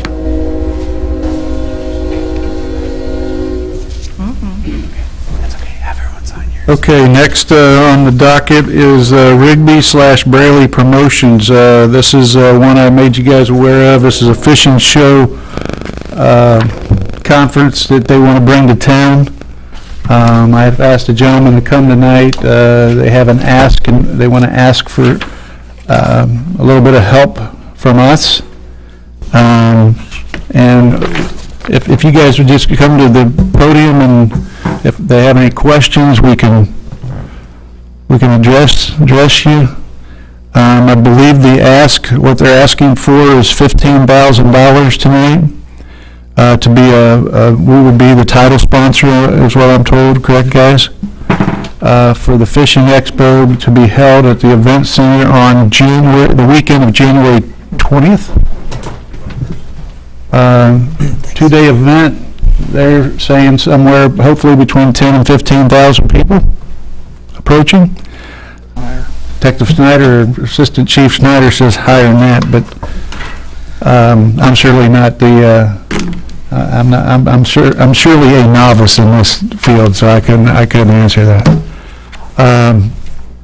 Anything else? David, you want to say something? Yeah, just real briefly, just to give you some background. I know I presented to you, council here not too long ago about the tournaments at Tanner Creek Boat Ramp, and I told you I want to start reaching out, that we had the infrastructure to support the bigger venues. I have the honor to work the Cincinnati Boat Show under the blanket of Main Street last year, promoting the city of Lawrenceburg, promoting Tanner's Creek Boat Ramp. What I found at this show is everybody walked up to me and said, this is a good boat show, it's okay, but it's lacking the fishing industry stuff, seminars, this, that, and the other thing. I attended 3 seminars, and I've been attending them for the last 10 years in this state, every year. And one is the Indianapolis Fishing and Hunting Expo. The other one is Johnson County Fishing Expo. And here, more recently, was the Kokomo Fishing Expo. So I thought, how could I make the contacts to bring these people to Lawrenceburg to show them that we have something to offer? We have the event center down here. How do I get these people to entertain coming to us? Well, that led me to the Johnson County Expo. I've been going there for the past 10 years. I've waited in a line outside. I mean, it's hard to get into the venue. When you get into the venue, it's crowded. He runs a show in there that's about double the size of Wagner Hall, and it's full. And we're talking thousands of people throughout there through the course of the day on a weekend, and it's a 2-day show. So I made contact with Ray Rigby, and he's the promoter of that show, and started talking to him in February about coming to Lawrenceburg. Come down and see what we have to offer. He came down. He also teamed up with the guy that runs the Kokomo show, Aaron Hosteller, and he runs the Kokomo show, so they've combined forces, and they are here in Lawrenceburg. We've been in discussion since February, and here we are. It's got us to this point. They've done all their homework with the event center a couple different times. I think they met with them about their room rates and things like that for the hotel, and it really sounds like a pretty solid event, especially in January. Be nice to, yeah. Last week in January, everybody's coming into the fishing season. They've had cabin fever. They've been indoors all cooped up all winter, and they're really thinking about their upcoming fishing season. These guys, this isn't only an expo. They put on, and I'll let them talk about that. I don't want to be stepping on your toes, but they bring some pros to the show. The top 10, what you would think is Major League Baseball players, they bring the 10 best guys in the nation, and literally thousands and thousands of people. And I'm not one to just throw fictitious numbers. I mean, I go to the Johnson County show every year. I've been to the Kokomo show every year. They're combined. The great thing about these shows, when you go to the Indianapolis show, you see the same faces at the Kokomo show. You see the same faces at the Columbus, Ohio show. You see the same faces at Lexington and Louisville, and we touch and tap that whole dynamic. So those people are going to come here. The show is going to be huge, guys. It's going to be huge. It's going to be the biggest show that we've ever had biggest expo that we've ever had at the event center. Mark my words. Let me reiterate, well, I've talked with these guys a couple times, and I just told them, I said, you need to come back and give us a number, you know, because we're not against helping folks get their shows off the start line, but what we want is that, okay, we give them the seed money, maybe next year they don't need that seed money, or maybe we just participate as a sponsor. You know, but this year, I think the seed money is going to also be as a sponsor as well. So I think that gives us a pretty good advertisement there. But I'll let you guys, anything to add, or you want some questions? You guys got any questions up here for these guys? Or If we put this money up, is it going towards the rental of the convention? Yeah, the same agreement that we had with the quilting expo, we would work directly with the event center. It would not go to these gentlemen, so. And I think they prefer that too. Yes, we do. In addition to your guys' request that we're asking for, we're putting up over 20,000 ourselves. You know, we're not from this community. We're coming 2 hours to come here. We've done our homework. We know there's 2.67 million people that live within 45 minutes of this facility. Out of them, 43% of the population has an expendable income of $64,000. 5 to 7% of them would be willing to visit a show this size. And then we pulled the numbers for fishing license and hunting license, so northern Kentucky, southwest Ohio, southeast Indiana, and the numbers. Fishing industry in this area is over $1 billion. That's a lot of money.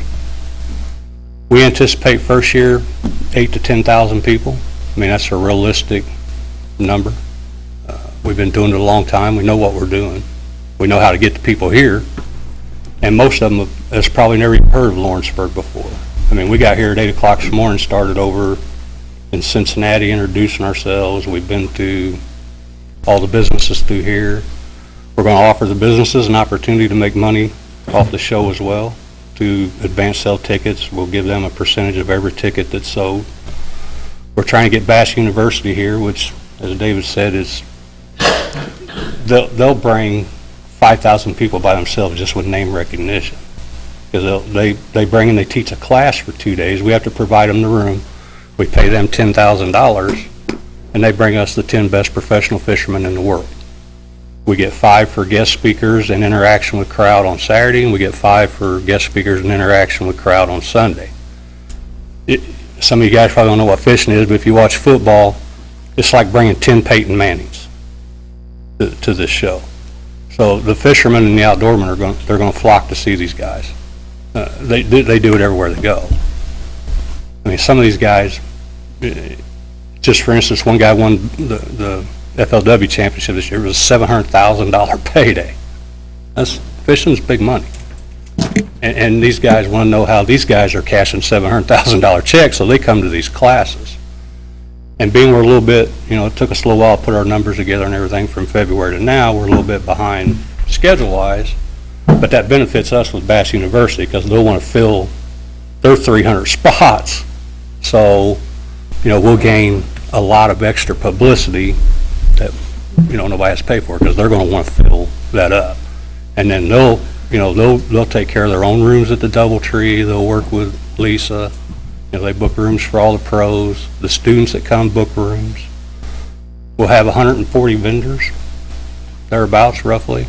And each one of them will bring on average 3 or 4 people.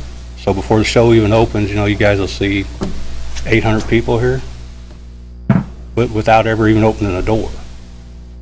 So, you know, and we're not asking you to subsidize us forever. We're hoping that it'll take off and be on its own. And hopefully it works out where our investment goes down as well and the show produces. We work hard. We want to be a good steward to the city of Lawrenceburg.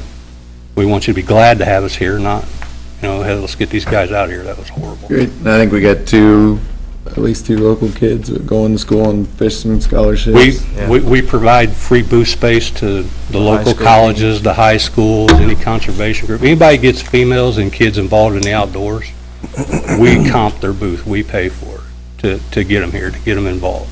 And I used to live across the street from the Cincinnati Convention Center, and the boat show is, I mean, they have lots of big conventions, but the boat show blows everything out of the water. I used to do some seminars for Hart over in it's huge. Cincinnati back when I used to fish competitively, so I've.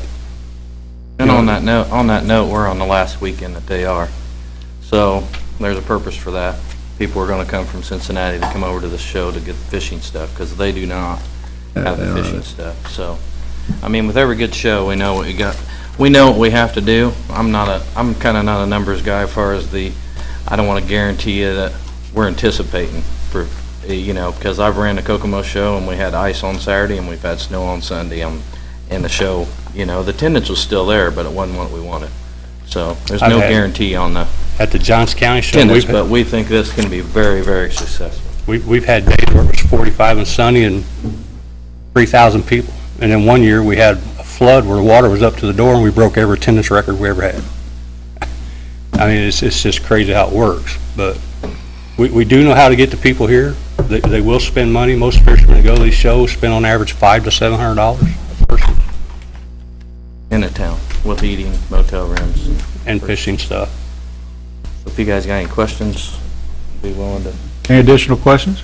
Yeah, you fellows are pretty experienced at this, and I did a little research. I think you've started a new partnership because you're incorporated in 17, but from what you just said, you've been doing it a while. Separately.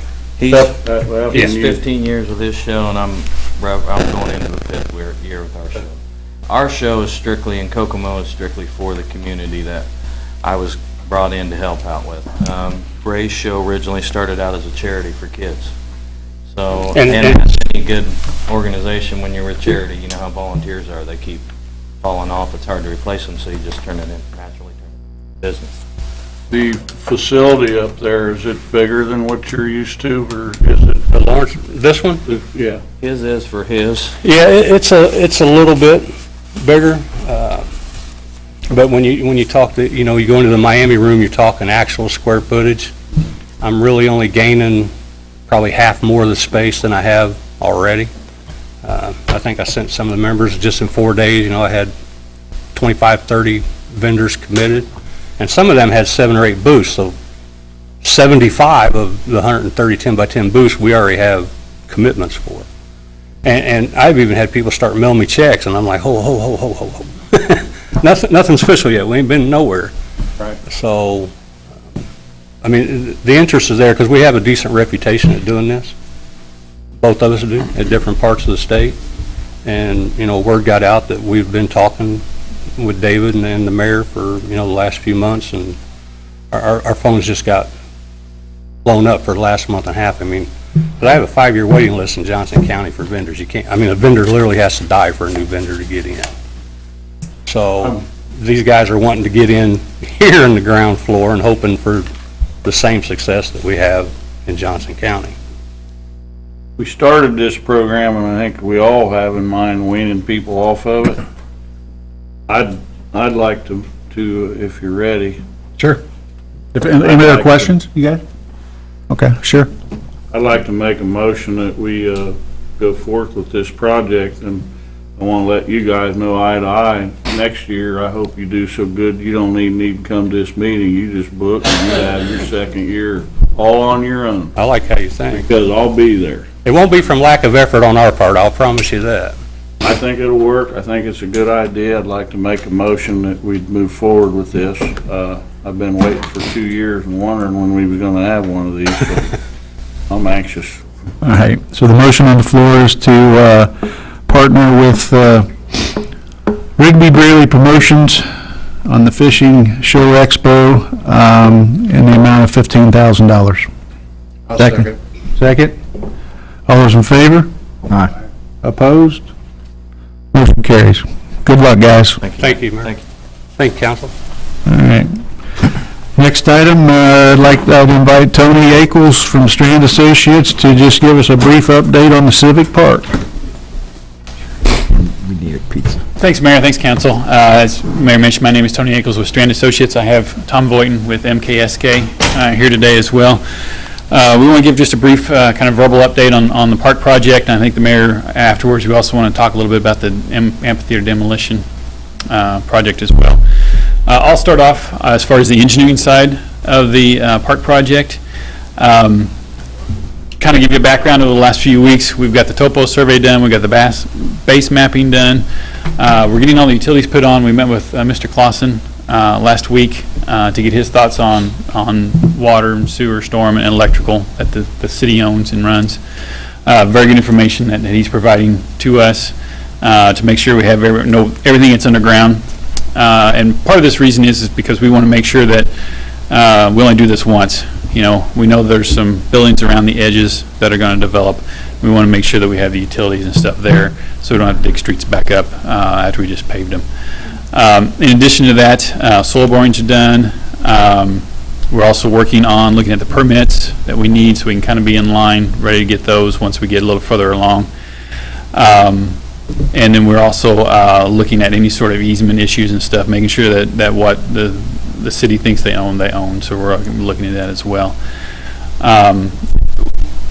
With that, we're kind of continuing on. The utility coordination will kind of continue on as we go. Our thought process and is worked on past projects very successfully is as soon as we kind of get all the utilities laid out on the base map, we will share it with other utilities, much like we did Mr. Clausen, so the phone and gas companies, and verify exactly what they have. We have some stuff from the gas company. It's not quite matching up with what was on the city GIS and stuff, so we got to work through that. Then when we get a little further on in the project, we show them what we're proposing to do and make sure there's no conflicts there. If there are, we'll work through them. And then by the time we get, to 60, 70%, there are no issues. We've got them taken care of at that time. Okay. So that's kind of where I'm at from an engineering standpoint. And I'll turn it over then to Tom, who's going to talk more about the planning and design. Thank you. Tom Voighton with MKSK. We're the landscape architects. We're currently also working with MSA, who are the architects on the job, and COLAR, who are the wayfinding and placemaking design consultants. We've been collaborating with the architects and on developing design concepts, much as were proposed in the interview. So we have been going forward with refining project goals, which is basically to make a dynamic civic space for downtown Lawrenceburg that has the flexibility to appropriately accommodate a single person visiting the park for lunch or a crowd of 1,000 or more people for the music on the river. The park should promote connectivity and serve as a catalyst for future development along High Street, connecting to the Walnut Street corridor, and really should help drive the development of businesses and residential properties around the perimeter of the park.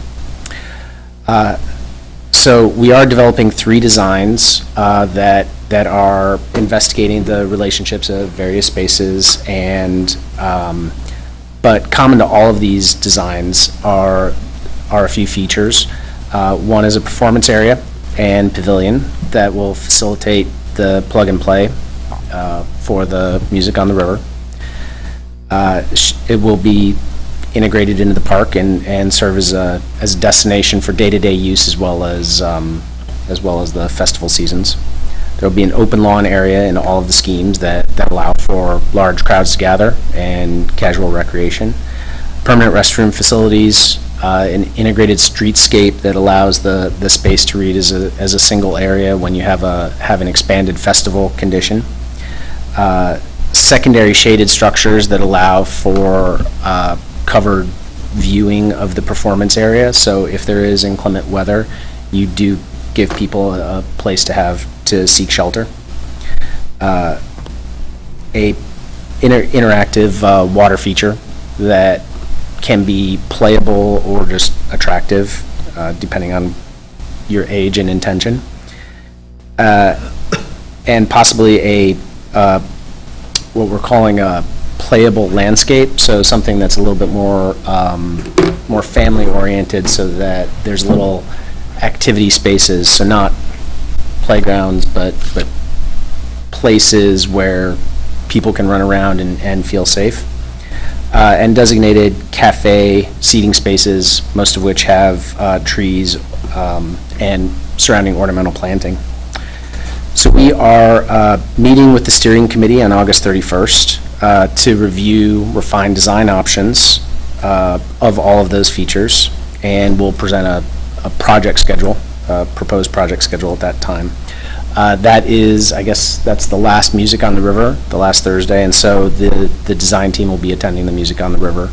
And I understand that we've got the stage being set up in more of the proposed location for both this Thursday and for that Thursday. Following the feedback and comments from the steering committee, we will then seek to schedule a presentation of the park design options to City Council following that. One of the things that I learned and that I really hadn't thought of when we think about maybe moving the proposed location of the stage, which makes sense to me, but Bill Hines has been our sound guy for a long time. I don't know if he's here or not, but it's my understanding that there are lots of reasons why the stage is where it is, and there's lots of reasons why it's important that would be a strong preference for keeping it where it is, because of acoustics and because of visibility with the performers. And also, what struck me was just kind of, market conditions. You let the market kind of set itself. We've seen, the reason we're putting this park, focusing on the park as a first phase of a riverfront development project is because of the popularity of Music on the River. It's our most successful program that we've ever had. It really brings the community together. And, those folks sit where, they have found it most conducive to their enjoyment. Mr. Messmore's dad's a big fan, and everyone here knows someone who goes to every single Music on the River. And if you can picture Music on the River, the best place to sit is on Short Street in front of the buildings that we're going to develop. And the reason for that is just the natural way that the shadows fall, and the way that the sound comes off. If you picture sound, it's best described as kind of a cone. It shoots out of its source location, and that's why I don't know if it's a bad idea or a good idea to relocate the stage. It sounds like it's experimental at this point, but I just hope that we're kind of taking that into consideration, because the guy who's been running sound for all these years probably knows best, where it should be. The other thing that would tie into that would just be, the feasibility of having Fall Fest there. I think if we moved the stage to the other lot, I don't know if that increases that or decreases that.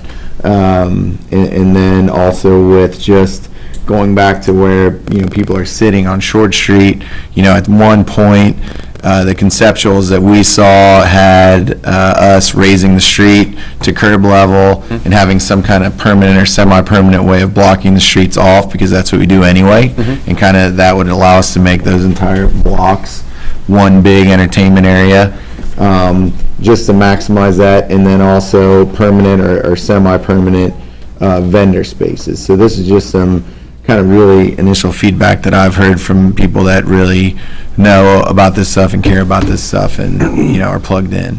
Right.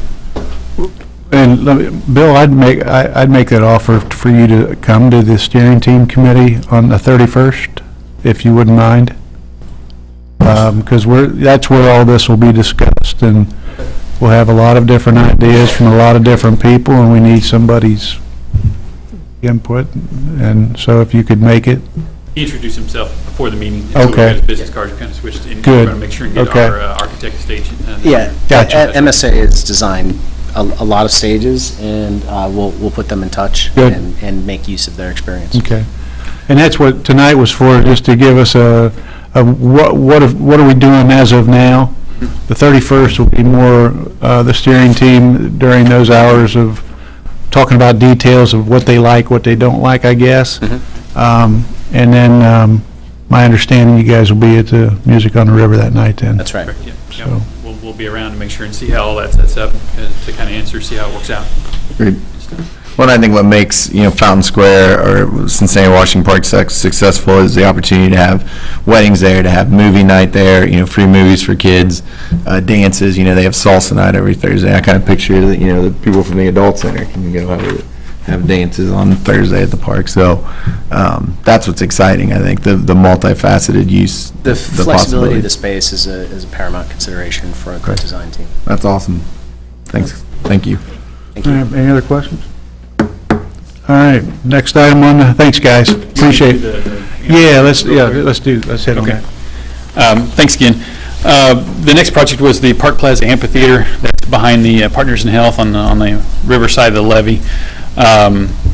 We've got the drawings pretty much done. I met with the LCD board last Thursday night to kind of give them an update, and this was kind of a teaming project between the city and the LCD.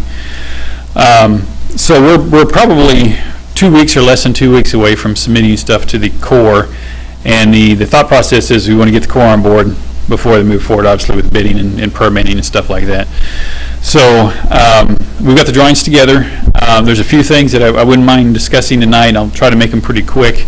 And I know I talked to Mr. Messmore last week too, but I just wanted to verify. I think, Mayor, you talked to the casino about using that as an access, and they didn't have a problem other than the fact that we were limited on height and width in that one area. The one question I had, and I brought up to the LCD board, though, is as the road that comes off of Hollywood Boulevard and goes up and over the levee, and then crosses the railroad tracks to that parking lot, it is paved up and over that levee, and it's cracking pretty bad. And of course, time we haul very numerous trucks in and out of there with concrete, it's probably going to break that that asphalt up quite a bit. I'm open to any way you want me to go. We can put it in the plans for them to repave that. We can kind of just wait and see what happens afterwards and just say, okay, that's a separate project. I think the reason why it's paved, I don't know for sure, but I think the reason why it's paved probably because the trucks and stone probably couldn't make it up that hill, up the levee, right? So they paved it and coming down. Yes. Okay. But the edges are, like I say, it's not very wide, and the edges are all cracked off. Have you considered the cost analysis on maybe bringing a barge in to take all the concrete away? Not directly. We're not excluding that, and I think when we write up when we put in our specs, we will put that in there that is an option, and let the market decide. Okay. If somebody wants to bring a barge in, I don't think there's anybody's going to go against that. We did talk to Mr. Messmore, and I believe the city does not want the concrete because it's going to have rebar and stuff in. There's really no place to take it. Right. There is, I believe, a company in Ohio that's talked to Paul, and that said they may want it. Would the city be interested in the gravel if a guy that might win the bid be able to grind it up and then pull the rebar out? Is there any use for that type of gravel? Because I'm not familiar with. There again, as long as it's material that we can put on test and make sure we use it. It may be something if he tries it and then we get a sieve analysis and stuff on it and see exactly what it would meet type of stuff. My other question is I know a few years back, I believe 3-4 years back, there was a project to repave down to the tracks, and I know that's awful rough on Argosie's delivery trucks. Maybe that could be revisited at the same time as this project, because I know. The biggest thing is, Tony, if you work with Paul and the Conservancy to make sure that whatever we do, we don't for permit. Yeah. There again, and I'm not sure where that line starts and stops, Paul, but that's been part of our problem, to do it the way it should be done. I think we're gonna have to a small stacked wall or something. Okay. We've been in touch with Mr. Lazowski from the Corps. He's actually been very responsive. So we can bring that up and find out exactly if that's going to trigger a separate permit. We can ask him if that would slow down this process, and maybe we could get that included and might be able to move on that too. And so to kind of go back to the original question, though, is we're not going to exclude taking it out by barge. That's fine. And matter of fact, I think I may actually put it in there that that's an option, just so maybe get some other people thinking, that, hey, this is an option. But we're, like I said, we're probably a couple weeks of sending it to the Corps for their approval, for them to kind of come out and look it over. The project's really not going to probably go until next July. We have to wait to the high water, any sort of high water events are minimized. But we should be ready to bid it out, say, early next year, and get good bids on it, and then the contractors will know that they've got that job coming up starting July, so. At least we have a plan going forward. Yes, it's all subject to the Corps reviewing it in a timely fashion, so. Okay. Any other questions? I've got one thing. We spoke by phone earlier about the electrical service that goes out to the pavilion. It's apparently coming from inside Partners in Health. And so we need to include their service people, their electrician or whomever, their maintenance guy, to help us isolate that breaker and remove it from there. I've got a name and a number of somebody you can contact, but I do think there's supposed to be a change in ownership of the building with Dearborn Hospital. Is that correct? The Dearborn County Hospital? Partners. The Partners Partners Health Health, building? yes, it's owned by Dearborn County Hospital. Okay.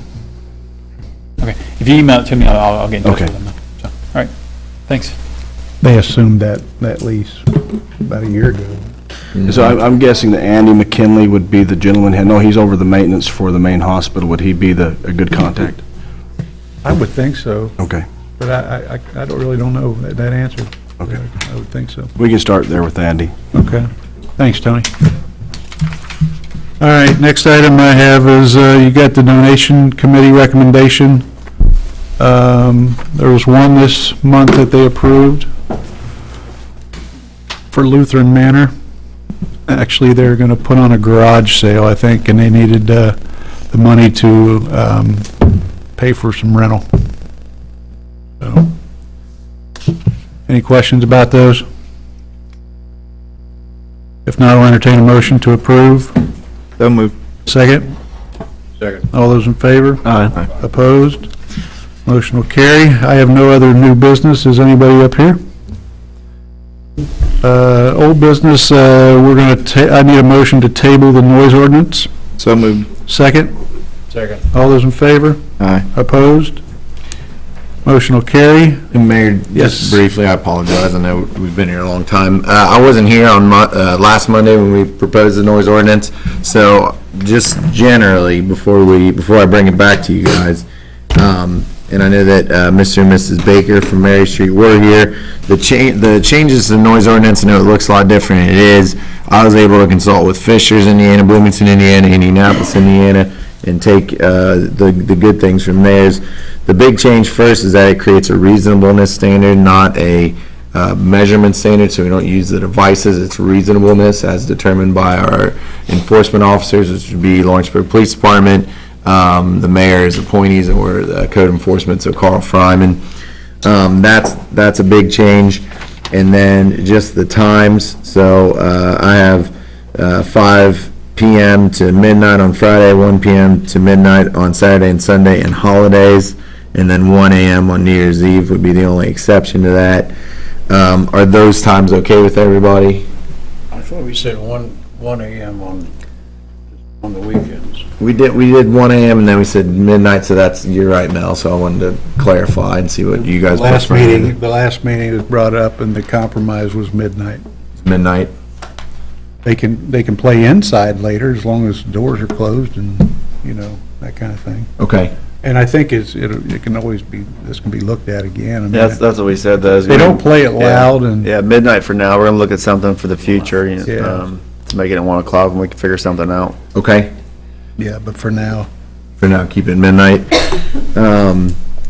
And then there are exceptions, obviously, so, and then the penalty provision, that's the difference. There's escalating fines, and then if someone's a repeat offender, it gives us the ability to shut them down so you can't have music anymore. Yeah. Bob, you got a question? Yeah, I kind of have a comment too on that. There's a Bobo paragraph that I'm gonna stick in there. Make it quick, Bobo. Bob Ogles, yeah, I will. Bob Ogles, Levee Breaker. All right, as far as, I had a meeting with Chief Combs. I have agreed to keep the doors shut. Okay, that was one of the issues, whether it was from my bar or somebody else's. But I've agreed to keep my doors shut after 11 o'clock. I've also agreed to keep the speakers on the jukebox at a number of 60, which is basically a little bit over half of how loud they can go on the outside speakers. Now, as far as we can take the music inside at midnight, tried that this weekend. Had entertainment Friday, had it Saturday. We stopped outside at 12 o'clock. Saturday especially, I had about 60 people out there, 50 of them left. You know, once again, this is an entertainment district where, you know, whatever's been $55–60 million invested in it. 1 o'clock on a weekend, as long as we keep it, you know, so it's not bouncing down to US 50. It's not unreasonable. People, and this is a summertime venue also. But Bob, you gotta realize, you know it isn't, okay, I agree. But to people that live downtown, it may be. Okay. And so you gotta respect that as well, and we gotta respect that. And I think that's why there was some kind of compromise came up, that everybody came up with at the last meeting. Obviously, I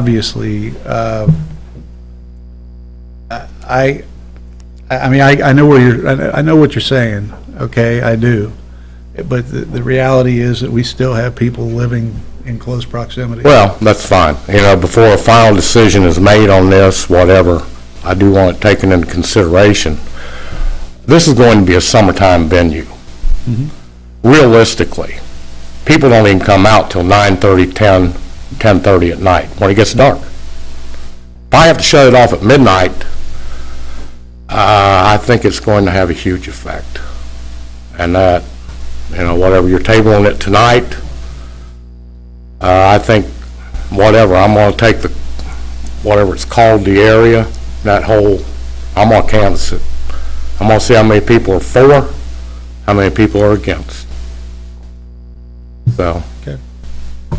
Anyway, oh, and something else real quick. Can you guys get me a stop sign down there? Somebody's going to get hurt. You want a speed bump? No. If you're going, whatever, if you're going out of town, somebody's going to get hit. It's bad. They come around that corner a lot of times. You mean right there, you mean on High Street? On the corner of High and Vine. There's no stop sign. Oh. It's bad. Somebody's going to get hit. Did there used to be a stop sign there at one time? Not I since thought I've there been was. there. No, they never was. I could have sworn there was. Not on High Street. Not on High Street. Not on High Street and there by the church. But we need Mayor, I one. can remember when we first took this, you went to a seminar somewhere, and they said that you want somebody to stop at every stop sign you got to look around. Oh, we and took see the where lights they can out. Shop. What more you want? You got stop signs and you got speed bumps now. They're slowing down or stopping. Yeah, we can look at that. Somebody's going to get hurt. Let's take a look at that. Okay, thank you. Okay, next item. Under old business, got the National GTO Conference, and we've been talking about this one with the gentleman in the audience, Mr. Krebs, for quite some time as well. I believe Mel had said something to him at one time. This is a National GTO Conference. And what they do is they hold this in different parts of the U.S., I guess, and this would be for the 2019 conference, correct, buddy? And if you could come up to the podium, how many people are you talking about? This is a week-long event, It's a week-long event. Traditionally, it runs about, we normally register about 400 cars. We have 700-800 people here. It generates about $500,000 for the community it's in. Okay. Normally, we like to, I say normally, I've been associated with these car events for 30 years, so. They do better when they're in a small-town atmosphere where everything is at the hotel and the surrounding community, rather than the cars being way over here and the hotels being here and people have to get out and go places. It works really well, so we were, little background, the reason we're running behind is normally we plan these things 3-4 years out.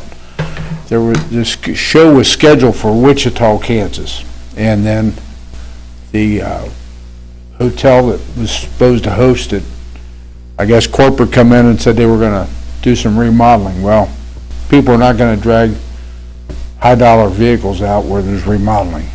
So the national, because we put on 3 shows, we put on 2 shows in Dayton, Ohio at the Nutter Center, 2 largest Pontiac shows ever in the world. And then 2 years ago, we put on one at Columbus, Indiana. It was a very successful show. And so the national approached us about putting on a show because they liked this area, because within an 8-hour drive of Columbus, Indianapolis, and Cincinnati, about 80% of the membership. Last year it was in Washington State. Next year it's in Valley Forge. But generally, it'll stay in the Midwest for a couple years. Then they'll go to the East Coast or the West Coast, and they'll come back. So this will be, if we get this will be the 4th time in 9 years it's been in this area. And I'd like to see it keep coming back here. And I talked to Mel, and I suggested Lawrenceburg. And another part of our committee is looking at Sharonville, Ohio, their convention center. And when we put the numbers together, the convention center here is a little bit higher than the one in Sharonville, quite a bit higher. So that's why I asked if we could maybe provide some help. And I personally like this venue better because I like the small town atmosphere on the river, because that's where I grew up and that's where Mel grew up, and I just like the atmosphere. And Mel and I walked around downtown and I looked at all the shopping and all the things that are available for families, and it's a better neighborhood than Sharonville. If you've ever been to the convention center in Sharonville, it's probably a great convention center, but when the show's over, or the end of the day's over, you got to get in the car and try to go somewhere and find something to eat or do something, and the traffic is just horrendous up there. And then plus the neighborhood, Sharonville itself is pretty nice, but I've worked 37 years at GE, and I know some of the surrounding neighborhoods aren't the best. And from what I see on the news, I never see anything about Lawrenceburg having any problem. That's probably a testament to the police department, but I just feel a whole lot better about having it in a small community. And proximity, we have people come in from Australia, we have a lot of people from Europe. They don't bring their cars, obviously, but they come in for the show. We're only, 15 minutes from the airport? And, you got Kings Island, there's a lot to offer. So I thought this would be a great venue. So when I ran the numbers, I came up about $18,000 short. We're a nonprofit. We didn't put any money into the budget to make any money. But when we do all the numbers, what we figure our income's going to be, and the high cost of this convention center, we're about $18,000 short. And it's for the week, though? Yeah, that's for the whole week, yeah. So. Okay. Any questions? Yes, sir. Your Honor, if this is approved, would you be able to go to Hollywood and see if we could help Mr. Krebs negotiate that cost down? Well, we can, but I believe, you've met with Tina and the group up there? I've met with Tina, but I haven't really went any higher than that. Okay, we can, we can help. This is, like I said, normally, this would have happened last year. Yeah. And we'd had a lot more done, but because this other club, because of the situation in Wichita, had to back out, I'm playing catch-up. No, we can attend a meeting with you. Yeah. Yeah, be happy to. Is this a show, or is this a... This is a national convention. It's a convention, so there's nothing for me to go look at 60 or 70 GTOs. No, about 300. Well, but they'll be there. Yes. Well, you're welcome. Can they be in the convention center that we have? We spaced out the convention center. The way it works is, we put for lack of a better term, we put the trailer queens inside the building. Okay, these are the cars that guys store. And like I went to Springfield to pitch Lawrenceburg to the National, and they have to come in and approve it even after we get it, even if these guys say, we'll give you the money and we'll help you out, the National has to come in and approve the location. And there was a guy there, and I never met the gentleman, they said he was from Lawrenceburg. He spent $300,000 for a GTO he got out of a barn and spent another $100,000 restoring it. I don't know who the gentleman is, I didn't catch his name, but he's supposedly from the Lawrenceburg area. Kelly Malone. I guess. I don't think it was. I live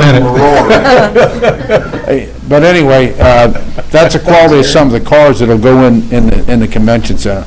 And then a lot of the guys will have what we call street-driven cars, like most of the stuff you see at the cruise-ins around town and stuff. But there should be about 300 cars here. I mean, everything I've been hearing, it surprises me because I heard we wasn't allowed to have vehicles in a convention center for different reasons, so I don't know. Oh, they're allowed to have them, it's just. You're allowed to have them. Okay. The trouble is, you gotta get the Process you gotta go through. Yeah, normally what they do is when you have an indoor convention, you have to, the fire chief has to, they want normally like 3 or 4 gallon of gas in a tank normally. Less than a quarter tank. Less than a quarter tank, and they usually put tape over if it's vented so that fire. And at our national shows, every show, car has to have an approved fire extinguisher in the car. You know, that's, when they show up, it has to have a fire extinguisher in the car. That's one thing at these national shows. But there are some things, the biggest drawback to this center is the ramp. All the cars will have to go up a ramp to get in, and that's an issue we're gonna have to deal with. But most of the convention centers, you can drive in and out. Then there's something on the inside when they get up the ramp, can they make a turn? Is that a? No, it's straight in. It's straight in. Yeah, we've already toured it. The ramp's the long pole in that tent, but it's 8 foot wide, and it's, you know, if a guy can pull a car in an enclosed trailer, surely he can come up an 8 foot wide ramp and get in the building, so I don't think that's gonna be an issue, but. Well, I got a question. Yes, sir. If we weren't to do this, would you go to Sharonville? We probably have to. We're a nonprofit. I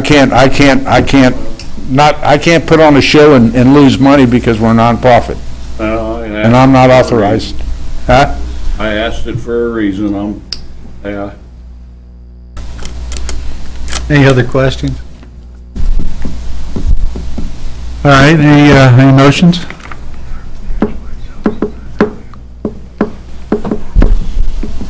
We're gonna have to put this in the budget sometime for next year if we keep doing this. What's that? We put money into the festival's budget this year for this kind of stuff, if you remember. I'd like to make a motion. But we can add it to next year's budget, I'd too. kind of like to keep a handle on this. I hope he considers this, but I really want to see him come here. I'd like to make a motion that we keep this at 15,000 and we don't keep creeping up. But I would like to make a motion that we invest $15,000 in this show or convention. I shouldn't call it a show, to move forward with and let him consider it. I mean, we have time, but that's what I would like to make my motion. Maybe we can help you negotiate up there. Yeah, if we, you know, we're a nonprofit, as long as we can, like I was telling Mel earlier, probably 20 of us the week of the show will probably put in anywhere between 60 and 80 hours working the show. None of us make any money. And if we do happen to make a little bit of money, we always either give it to the Shriners, first responders, or veterans. That's where all of our money goes when we donate money to anything, so. But let me ask you a question. Yes, sir. The overall difference is 18,000. Doesn't make any difference if it comes for us, or them, or the police department? No, I don't care. Okay. If you hit the lottery, Mel, and you want to write me a check, that'll be fine. If I ever won the lottery, it's been nice knowing you. Yeah. All right, so the motion on the floor, was that a motion, Paul? I'd like to make a motion that we contribute $15,000 towards getting this brought to Lawrenceburg instead of our competition. All right, can I get a second? Second. All those in favor? Aye. Opposed? Aye. I need a roll call, please. Anthony Abbott, Yay. Aaron Cook, No. Mel Davis, Yes. and Paul Seymour Jr. Yes. Okay, motion will go forward, 3-1. Thank you. You're welcome, thank you. And any help you can get us in this, with the casino would be greatly appreciated, like I say, so. You know how budgets are, this is 2 years out, I'm sure the numbers will change, and they never seem to go down, so, thank you. Okay. Governor, I would like to look into why our convention center is so much higher than Well, the surrounding area. I can tell you a little bit about that, for some of the reasons he said. This is what I'm told anyway. It's not my research, it's just what I've been told. Convenience. They've got to make a profit. It is a union. They do use union for all their setup up here, which I'm not downgrading that at all. Don't know if Sharonville does. I know that when I was in plastics all those years, we had a every 3-year conference. It was held in Chicago for 35 years. 6 years ago, it got moved to Orlando because of costs due to some unions that were trying to be a little gouging, I guess. But I think it's about convenience. Like Buddy said, you got to get in at Sharonville. If you want to go to your hotel, you got to get in your car and drive to it or whatever. I mean, but that, say convenience, I would think that would be a good point, a better point for using this convention center.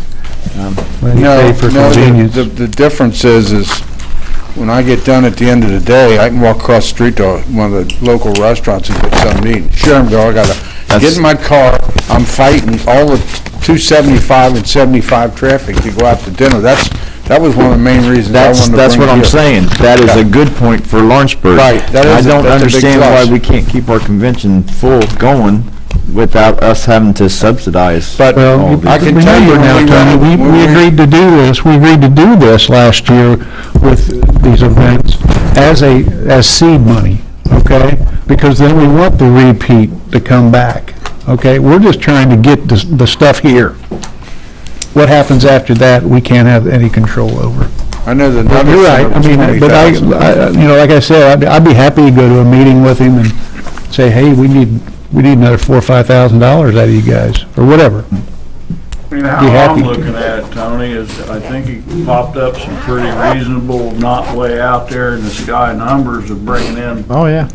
Well, $400,000 to the community. Here's the thing, Columbus, Indiana last year, I got with the president, 2 clubs. There's a club in Batesville, Indiana, and us. We put that show on. And probably the reason we went there is the president of the club works for Cummings. Okay? The hotel there donated their ballroom. And their numbers are identical to mine, except for basically 2 things: the cost of the ballroom and the communications, because you got to buy all your communications off that, and it's very expensive. That's the 2 biggest difference. That's the difference in the numbers. So, I appreciate your support, but that's the biggest difference is I just want to, we've already invested the 50 million, so it ain't like we haven't put our first foot forward, but I do agree with the seed money, but I also, I definitely want it to come to an end, like Tony says, because it was good hearing that, I'm glad in a way they can charge more money. That means they got a pretty good product. Seems to me like they've been doing fine, so hey, I'm encouraged. The occupancy is up, that's for sure. Oh, good. Thank you. Okay, thank you. All right, any other old business, guys? Okay, I'll entertain comments from the audience. Okay, any advance payments for approval? All right. I'll entertain a motion to approve the claims. So moved. Second? Second. All those in favor? Aye. Opposed? Motion carried. Motion to adjourn. So moved. Second? Second. All those in favor? Aye. Aye. Motion carried. I didn't think I'd have to do any roll call. Thank you. Somebody had to turn down to 71. That's cold. Down to 71. Thermostat? Well, I was there, I was told to get a maritime appraiser of some sort, so I'll definitely call you over that, because I think that's great. Right, 'cause we're gonna let it